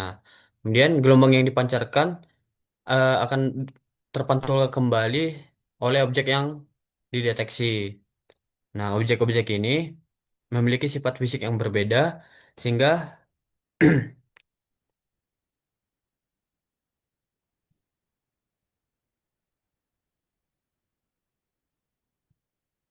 diterima oleh alat penerima sinyal dari jeep eh, pendeteksi tersebut. Kemudian dengan mengukur waktu tempuh, itu kan dipantulkan dulu ya, eh, ditembak dulu ke bawah si gelombang mekanik akustiknya. Kemudian ketika terpantul, itu dicatat waktunya. Nah, dari waktu itu kita dapat bahwa jaraknya sama dengan V kali dt. V-nya itu kecepatan si gelombangnya, dt-nya itu eh, waktu yang ditempuhnya. Nah, ini dibagi dua ya, teman-teman. Maaf salah. Kemudian, pertanyaan B, jelaskan dengan sifat pendekatan, sifat dan karakter gelombang bahwa jenis objek dapat dibedakan melalui frekuensi gelombang yang diterima dan dipantulkan kembali. Nah, karena jenis objek beda-beda, ada karakteristiknya. Jadi, seperti densitas, modulus, elastis. Nah, jadi frekuensi gelombang yang terpantulkan itu jadi beda-beda. Nah, biasanya objek yang konduktif atau padat biasanya menghasilkan pantulan yang lebih kuat dibandingkan tanah atau objek-objek yang kopong lah kira-kira ya. Nah, ilustrasinya seperti ini. Jadi untuk yang lapisan-lapisan tanah juga ada lapisannya kan. Jadi bakal ngirim sinyal yang beda. Jadi kita tuh bakal tahu lapisannya ada berapa, objeknya ada di lapisan keberapa gitu kira-kira. Kemudian pertanyaan yang C, jelaskan dengan pendekatan hambatan gelombang listrik atau ohm bahwa jenis-jenis objek dapat dibedakan melalui nilai resistivitas aliran listrik yang melaluinya. Nah, jawabannya itu kan metode geolistrik bekerja dengan mengalirkan arus listrik ke dalam tanah. Kemudian diukur beda potensial yang dihasilkannya. Nah, setiap material itu punya resistivitas yang berbeda. Nah, bisa dilihat ya, resistivitas yang material-material itu ada beda-beda nih. Contohnya andesit 1,7 kali 10 pangkat 2 sampai 45 kali 10 pangkat 4. Kira-kira gitu. Air asin 0,2 ohm. Nah, jadi karena material yang berbeda-beda ini, jadi kita tuh tahu bahwa eh, yang diterima oleh alatnya itu bakal sesuai dengan nilai resistivity-nya yang ini. Kemudian pertanyaan terakhir yaitu sebutkan 5 jenis teknologi alat survei untuk objek bawah tanah beserta prinsip dasar yang digunakan. Nah, jawabannya itu ini aku lebihin satu ya. Jadi ada 6. Nah, pertama pipe atau cable locator. Nah, prinsip yang digunakan itu mendeteksi radiasi medan magnet dari pipa atau kabel yang terhubung dengan transmitter. Kemudian ada GPR, ground penetrating radar. eh Prinsip yang digunakan itu analisis reflektivitas gelombang radio akibat perbedaan material atau lapisan bawah tanah. Ini yang kayak gini ya kira-kira. Ini GPR. Nah, kemudian geolistrik eh udah aku bahas juga yang ini, yang bagian C itu mengukur resistivitas dan konduktivitas material terhadap aliran arus listrik. Kemudian ada seismik. Prinsip yang digunakan itu analisis gelombang pantul dan bias atau refraksi akibat perbedaan sifat lapisan tanah atau batuan. Kemudian MT atau magnetotelluric survey itu konsepnya mengukur induksi elektromagnetik alami untuk mengetahui struktur bawah permukaan. Nah, yang terakhir itu SBP atau Subbottom Profiler itu menggunakan gelombang akustik frekuensi rendah untuk menembus sedimen dan memetakan lapisan bawah dasar perairan. Nah, ini untuk di bawah air ya, seabed lah. Nah, oke lanjut nomor 2. Oke, mari kita lanjut ke nomor 2. Jadi untuk soalnya bisa dibaca. Jadi analisisnya tuh ini ada 4 poin ya. Pertama, ada 5 poin nih. Jadi yang pertama elevasi titik A atau STA di kota A, STA 00 di kota A itu 100 mdpl. Elevasi di kota B titik akhirnya itu 350 mdpl dan jarak dari kota A dan kota B itu 120 kilometer.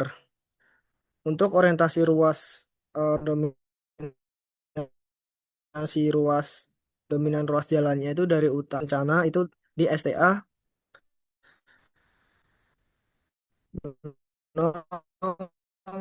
078 dengan elevasi 470 mdpl. Badan jalannya itu 45 meter. Nah, pertanyaan di poin A, berapa kemiringan rata-rata dan kemiringan maksimumnya dalam satuan persen? Untuk menentukan kemiringan menggunakan rumus I delta H dibagi jarak horizontal antara dua titik yang ingin dicari dikali 100%. Boleh next. Jadi kita membagi ke dua segmen ya. Boleh next next ke bawah. Nah, segmen pertama itu kemiringan rata-rata, yaitu dengan cara kita mencari tahu nih perbedaan tinggi dari elevasi kota B dan elevasi di kota A atau STA 00. Didapatkan delta H-nya itu 250 meter. Nah, dimasukkan ke rumus yang kelandaian tadi, kemiringan tadi. Delta H per panjangnya di 120.000 dalam satuan meter dikali 100 meter, 100%. Maka dihasilkan untuk nilai kemiringannya yaitu 0,208%. Nah, dengan demikian untuk kemiringan rata-rata dari ruas kota jalan A ke kota B itu sejumlah 0,208 persen. Lanjut, kemiringan maksimum berdasarkan titik tertinggi. Nah, ini dihitungnya dari titik tertinggi yang kita ketahui yaitu di STA 78 se dengan nilai elevasinya 470 mdpl dan titik terendahnya nih di STA 00 atau stasiun di awalnya 100 mdpl dengan jaraknya 78 kilometer. Nah, caranya sama seperti yang tadi sehingga didapatkan nilai kemiringannya yaitu positif 0,474% atau bisa dibilang menanjak. Dan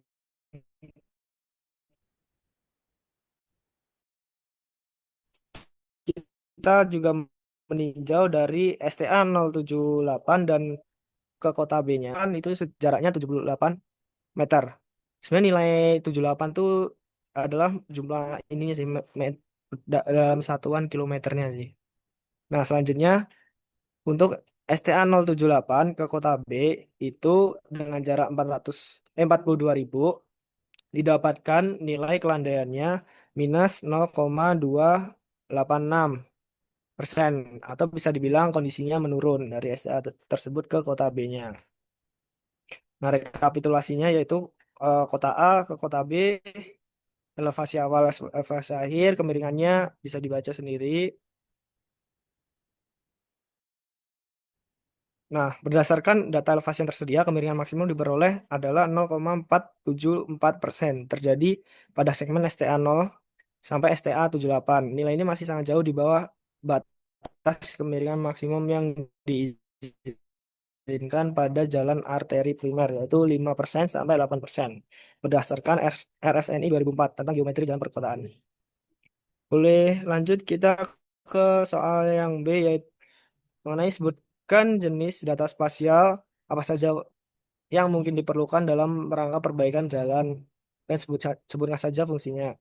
Yang pertama yaitu mengenai DEM, yaitu data spasial yang kita butuhkan adalah DEM untuk mengetahui elevasi. Mungkin teman-teman tahu peta kontur dan topografi, kita mengetahui kondisi medannya, perbedaan elevasinya dalam bentuk eh, kontur. Dan yang ketiga, citra satelit atau ortofoto.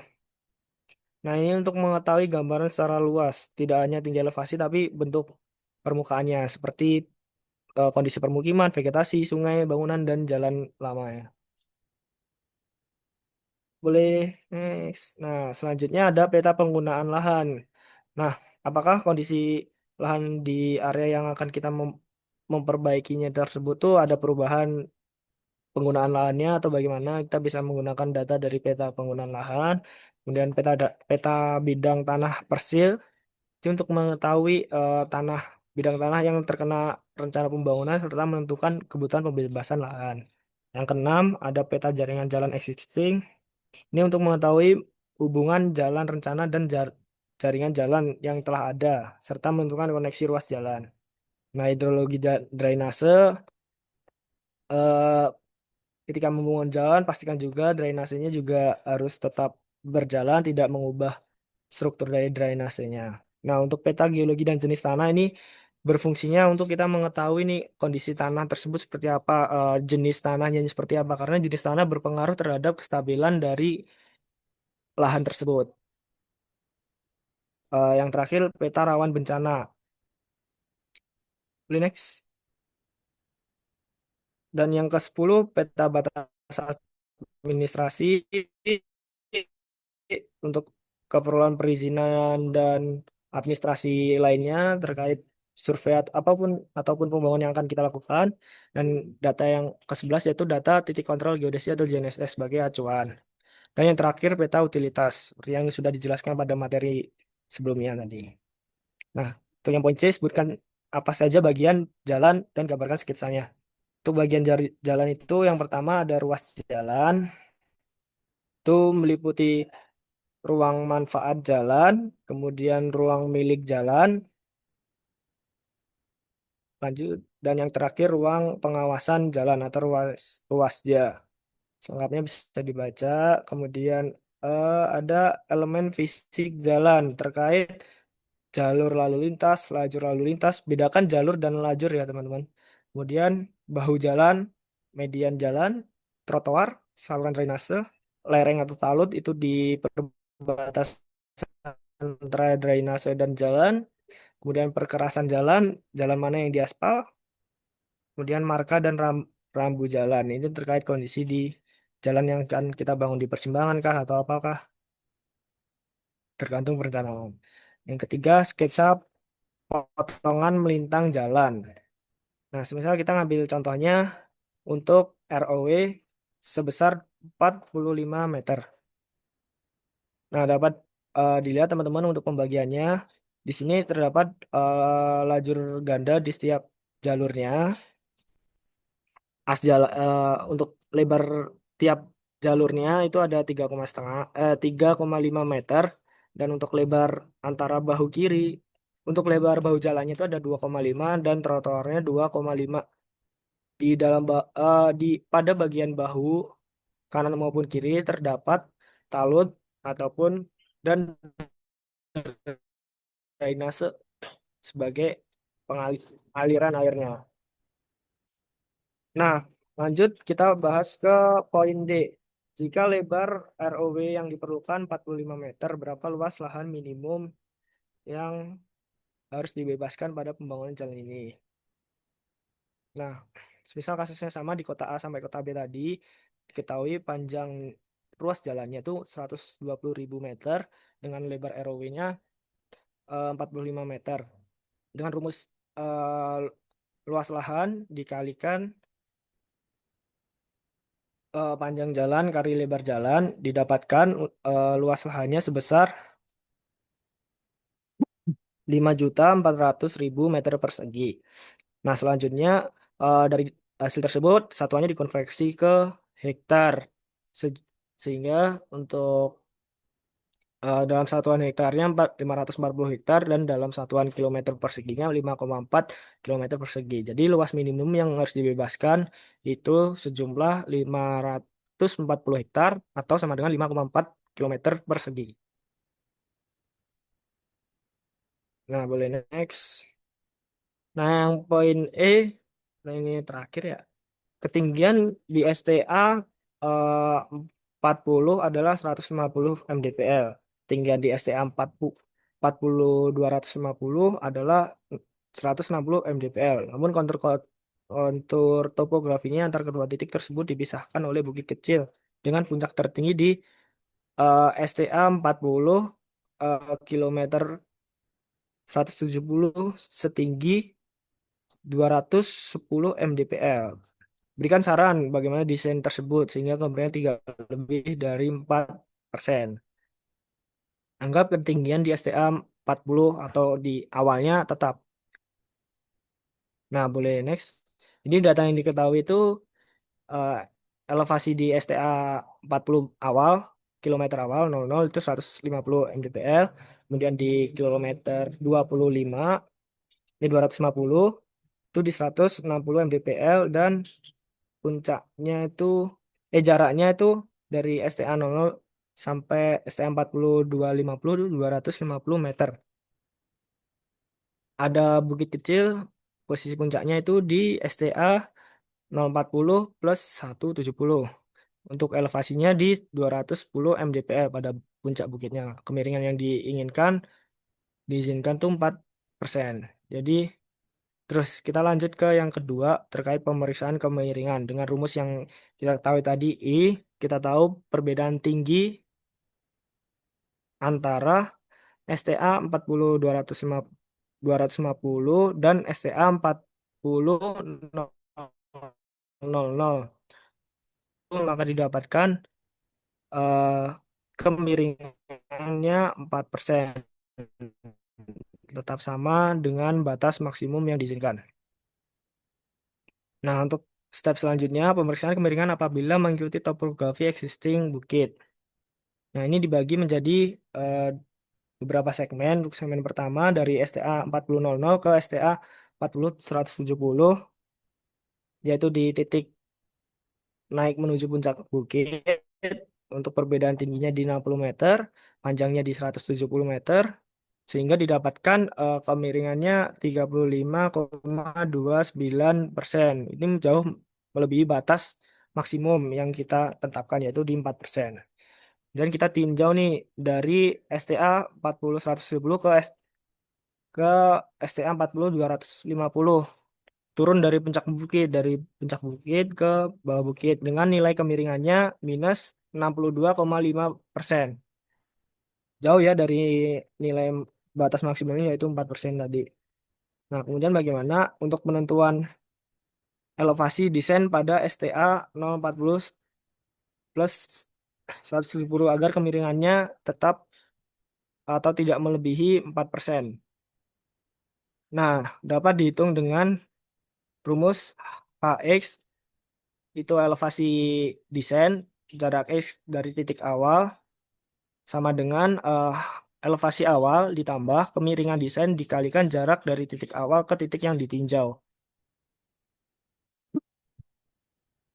Nah, ini kita selesaikan dulu di titik STA 040 eh, kilometer 170. Eh, meter 170. Dengan nilai HX itu sejumlah 156,8 mdpl. Selanjutnya, eh, perhitungan kebutuhan galian untuk STA 40 plus 170. Nah, untuk perhitungan galian ini digunakan rumus H existing dikurangi H design. Nah, kita tahu H existingnya tadi 210 mdpl dikurangi H design dari perhitungan sejumlah 156,8 mdpl, sehingga galian atau kedalaman galian yang dibutuhkan yaitu 53,2 meter.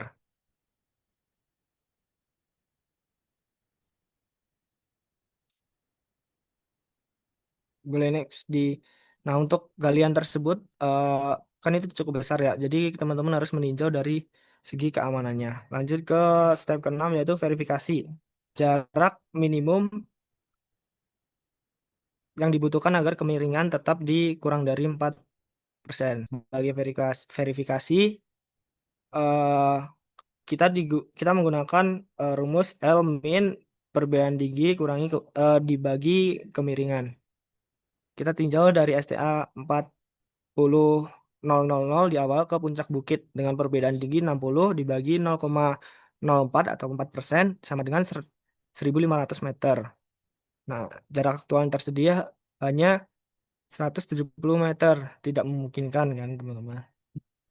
Kalau ditinjau dari titik akhir ke puncak bukit dengan nilai Elminnya 1.250 meter. Sebenarnya dan dibandingkan dengan jarak aktualnya tersedia yaitu hanya 50%, 80 meter, jadi tidak memungkinkan.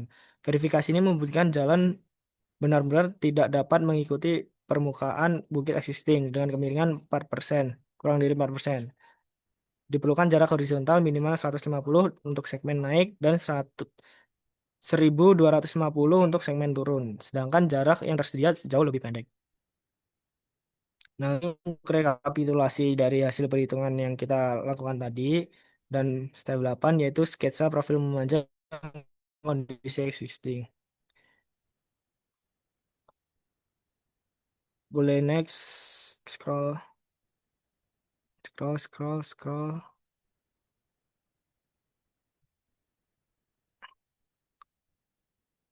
Nah, di situ bisa teman-teman lihat bahwa sketsa yang kita lakukan, kita menentukan di titik awalnya dan titik akhirnya, serta ibaratnya ini kan seperti profil melintang kan, di jarak berapa titik tertinggi, yaitu di jarak 158 158,8 itu terdapat puncak bukit setinggi 210 mdpl. Nah, implementasinya kayak teman-teman melakukan patok di titik-titik tersebut dan kemudian teman-teman ketahui berapa galiannya di titik-titik tersebut. Cuma untuk galian sebesar ini, maksudnya 53,2 meter, sebenarnya kan tidak masuk akal teman-teman, itu kan boros di biaya. Mungkin teman-teman bisa melakukan perubahan perencanaan jalur rute yang setidaknya tidak membengkak dari segi biaya. Karena itu galian sebesar itu membutuhkan waktu yang panjang juga. Nah, untuk step 9 yaitu rekomendasi alternatif desain. Nah, pertama yaitu galian terbuka. Jadi puncak bukitnya dipotong hingga mencapai elevasi desain yang diperlukan. Kemudian realignment horizontal. Tracer digeser memutar bukit. Yang ketiga cut and fill, tapi dengan volume yang dapat masuk perhitungan. Kemudian yang keempat, bikin terowongan, cuma harus dipertimbangkan jenis tanah dan struktur batuan di bukit tersebut supaya tidak terjadi bencana yang diinginkan dan keamanannya tetap terjaga. Yang terakhir, lengkung vertikal. Nah, ini titik perubahan kelandaian dipasang lengkung vertikal atau parabola sebagai transisi yang lurus. Mungkin itu teman-teman untuk pembahasan di nomor 2.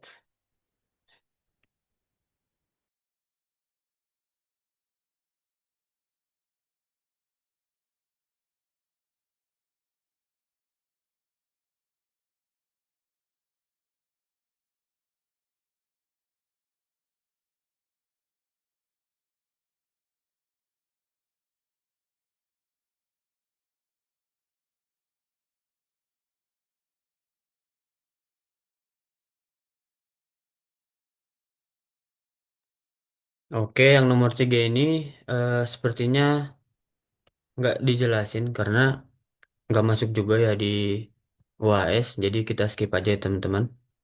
Nanti bisa dibaca-baca aja kalau semisalnya kepo. Kita langsung masuk ke nomor 4. Nomor 4. Nah ini.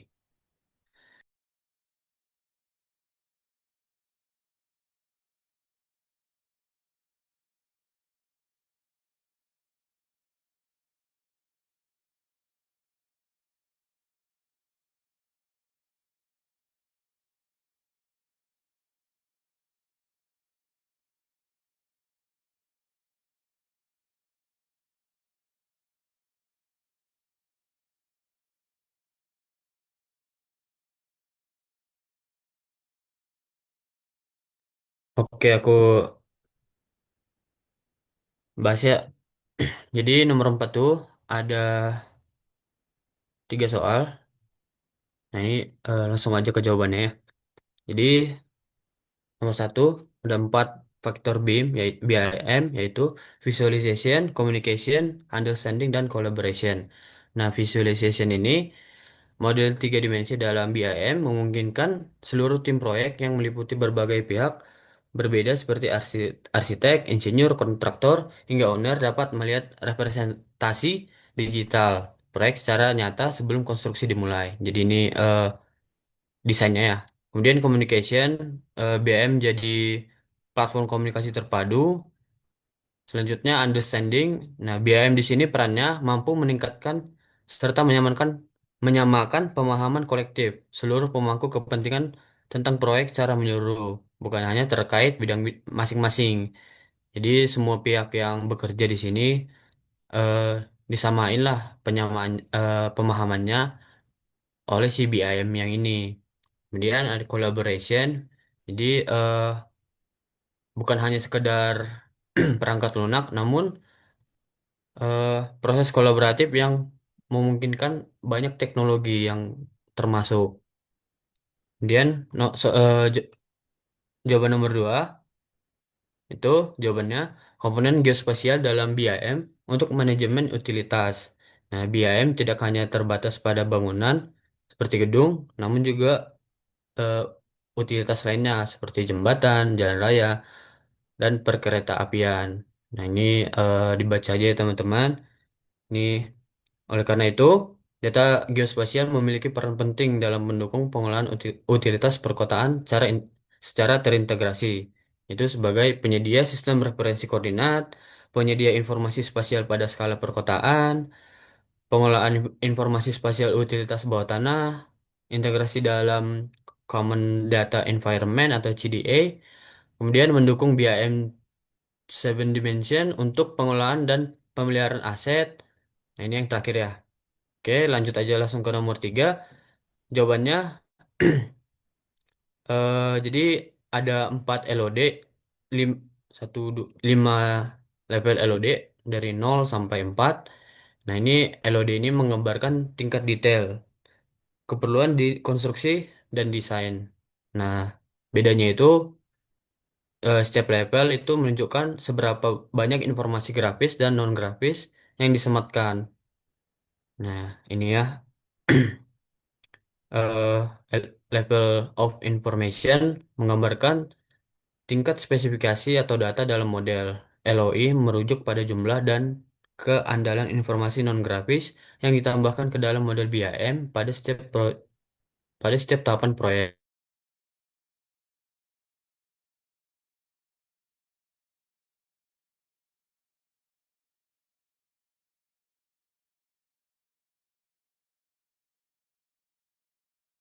Dan yang terakhir itu metadata and text asset atau asset text. Nah, kemudian ada LOD. LOD sendiri artinya adalah tingkatan yang menggambarkan sejauh mana spesifikasi komponen, geometri, dan informasi yang terlampir. LOD dapat menggambarkan sejauh mana anggota tim proyek dapat bergantung pada informasi tersebut saat menggunakan model. Ini seperti yang aku jelasin tadi ya. Si LOD itu ada banyak level-levelnya. Langsung aja. Kemudian LOA atau Level of Accuracy adalah konsep yang berkaitan dengan ketelitian geometri suatu objek dalam model BIM. Jadi singkatnya ini seperti kualitasnya lah. Jadi ada level-levelnya juga seperti UD LOA, LOA 10, LOA 20 sampai LOA 50 atau 50. Nah, kemudian definisi objek generik adalah elemen BIM yang merepresentasikan komponen bangunan tanpa mengacu pada produk atau produsen tertentu. Nah, objek ini digunakan pada tahap awal desain LOD 100 sampai 200 ketika spesifikasi material dan produk belum ditentukan. Nah, sisanya bisa dibaca. Kemudian lanjut ke nomor 5. Oke, jadi untuk nomor 5 ini sebenarnya materinya juga nggak ada di tahun ini ya kayaknya. Dia itu tentang Yes. pengadaan tanah. Jadi secara singkat, soalnya itu ngebahas tentang studi kasus terkait pengadaan tanah untuk pembangunan TPA alternatif di Jawa Barat, yaitu di Sarimukti. Nah, tapi si TPA ininya itu, dia itu berada di wilayah yang lahannya itu sebagian besarnya itu dimiliki oleh masyarakat adat dan petani lokal. Jadi sebenarnya si pengadaan TPA ini tuh untuk kepentingan umum. Tapi di proses awalnya itu ada banyak penolakan dari masyarakat sekitar karena kekhawatiran terhadap pencemaran lingkungan, relokasi sama terkait kejelasan kompensasinya gitu. Sehingga pemerintahnya itu akan menyiapkan dokumen eh LARAP, ya ini rencana tindak pengadaan tanah dan pembangunan kembali. Kayak gitu. Nah, pertama pertanyaannya, jelaskan alasan kenapa sih proyek ini itu dapat dikategorikan sebagai pengadaan tanah untuk kepentingan umum. Gimana ini tuh sesuai dengan Undang-Undang Nomor 2 Tahun 2012. Nah, jadi pertama-tama itu coba dulu didefinisiin si undang-undang ini tuh apa dan juga pengadaan tanah untuk kepentingan umum itu gimana.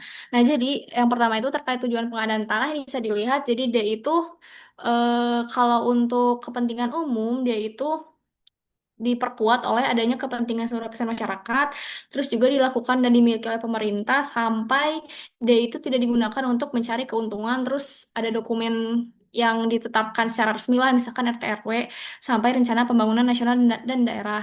Nah, nanti coba dikaitin gimana sih si TPA Sarimukti ini tuh dia tuh memenuhi tujuan sama kategori terkait kepentingan umum ini.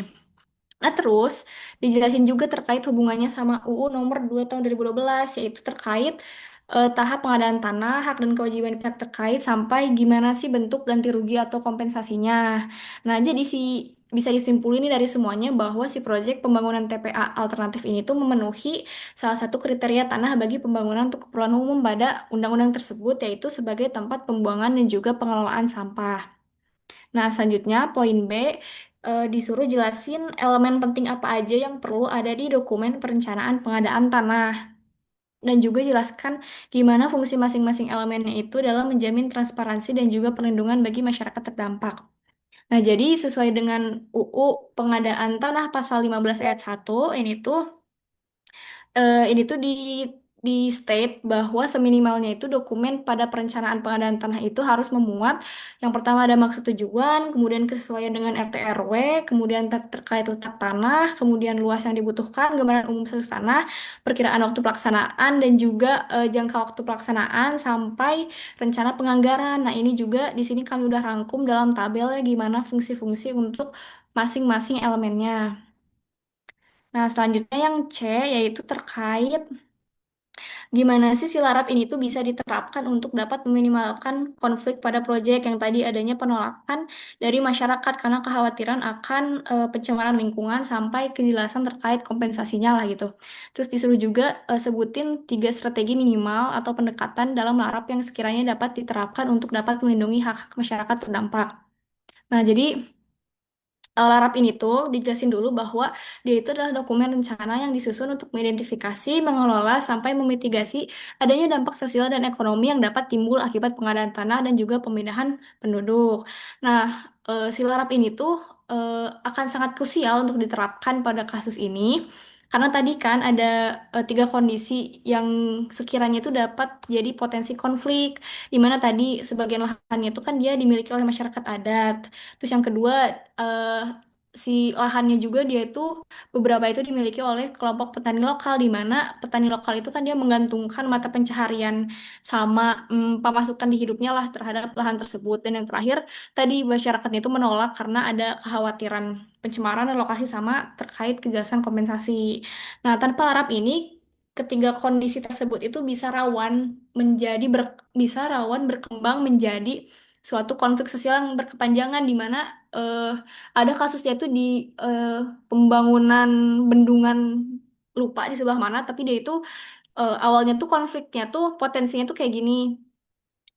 Nah, dia itu benar berkembang sampai akhirnya tuh ada penolakan keras dari masyarakat terkait pembangunannya. Jadi makanya Larap itu perlu diterapin dan strateginya itu di sini kami merancang ada 3, di mana yang pertamanya itu terkait survei sosial ekonomi yang komprehensif. Jadi si Larap ini tuh dia kan di dokumennya itu ada ketentuan bahwa survei itu perlu dilakukan bukan hanya terkait geometri objeknya, tetapi juga terkait sosial ekonomi untuk si objek itu. Misalkan untuk kasus ini dia itu perlu dilakukan survei terkait kondisi ekonomi masyarakat sekitarnya, kemudian terkait struktur mata pencaharian sampai keterikatan budaya masing-masing kelompok terhadap lahan itu. Nah, selanjutnya strategi 2 yaitu disusun mekanisme ganti rugi yang adil, transparan, sama dia juga mencakup aset aset non fisik. Nah, jadi kan kalau misalkan yang dimaksud aset non fisik ini tuh adalah misalkan nih petani, dia itu kan sebenarnya mata pencaharian itu bergantung pada si lahan pertaniannya. Nah, ganti rugi aset non fisik ini tuh dia tuh ikut mempertimbangkan eh, pengaruh berkepanjangan atau masa depan si petani ini kalau misalkan dia kehilangan lahan itu. Kayak gitu. Misalkan karena dia nanti kehilangan mata pencaharian, nanti kan dia tidak punyalah mata pencaharian. Jadi ya harus dipertimbangkan lah gitu dari sisi itu, bukan cuman geometri objeknya aja kayak gitu. Nah, yang terakhir itu strategi 3 terkait konsultasi publik dan juga adanya pelibatan aktif masyarakat terdampak. Nah, jadi emang dari Larap sendiri dia itu mewajibkan adanya pelaksanaan konsultasi publik dalam dimana prosesnya itu dua arah. Jadi bukan si pemerintah doang dia menerapkan eh, kompensasi segini gitu tanpa si masyarakatnya tuh tahu gitu. Ini tuh dia tuh dihitung dari apa saja kayak gitu. Jadi dia tuh harus melibatkan masyarakat dalam penentuan kompensasi sampai nanti tuh proses pemindahan penduduknya lah kayak gitu. Nah, seperti itu mungkin secara singkat kayak gitu ya penjelasan terkait soal-soal UAS tahun kami. Oke, sepertinya eh, materi PPT dan soal tahun lalu udah dibahas ya. Saya kembalikan lagi ke moderator.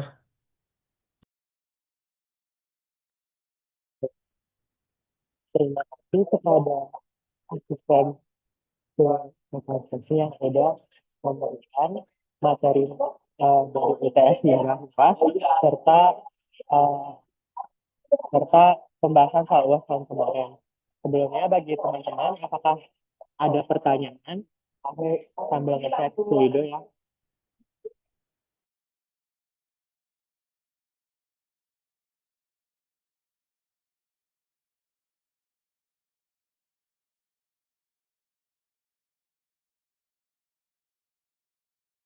Di Wido tidak ada pertanyaan.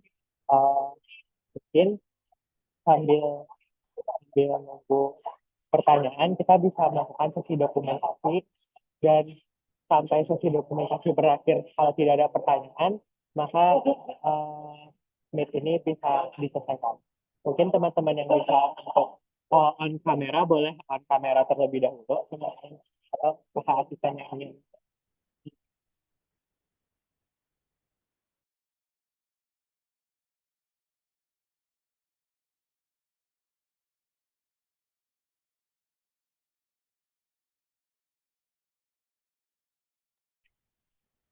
Candle.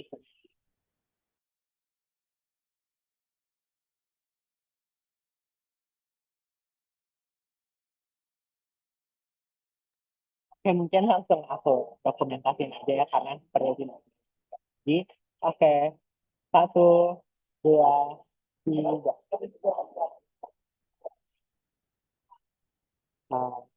Ulang-ulang, ada Wildan. Ulang aja ya, Kak. Satu, dua, tiga. Oh, bentar. Oke, satu, dua, tiga.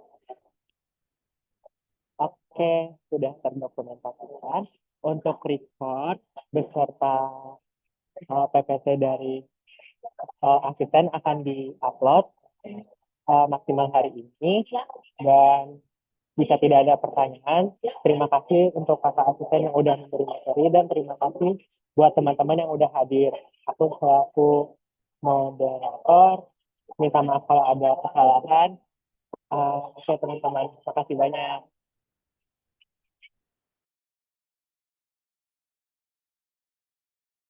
Terima kasih, terima kasih. Semangat ya. Thank you, Kak.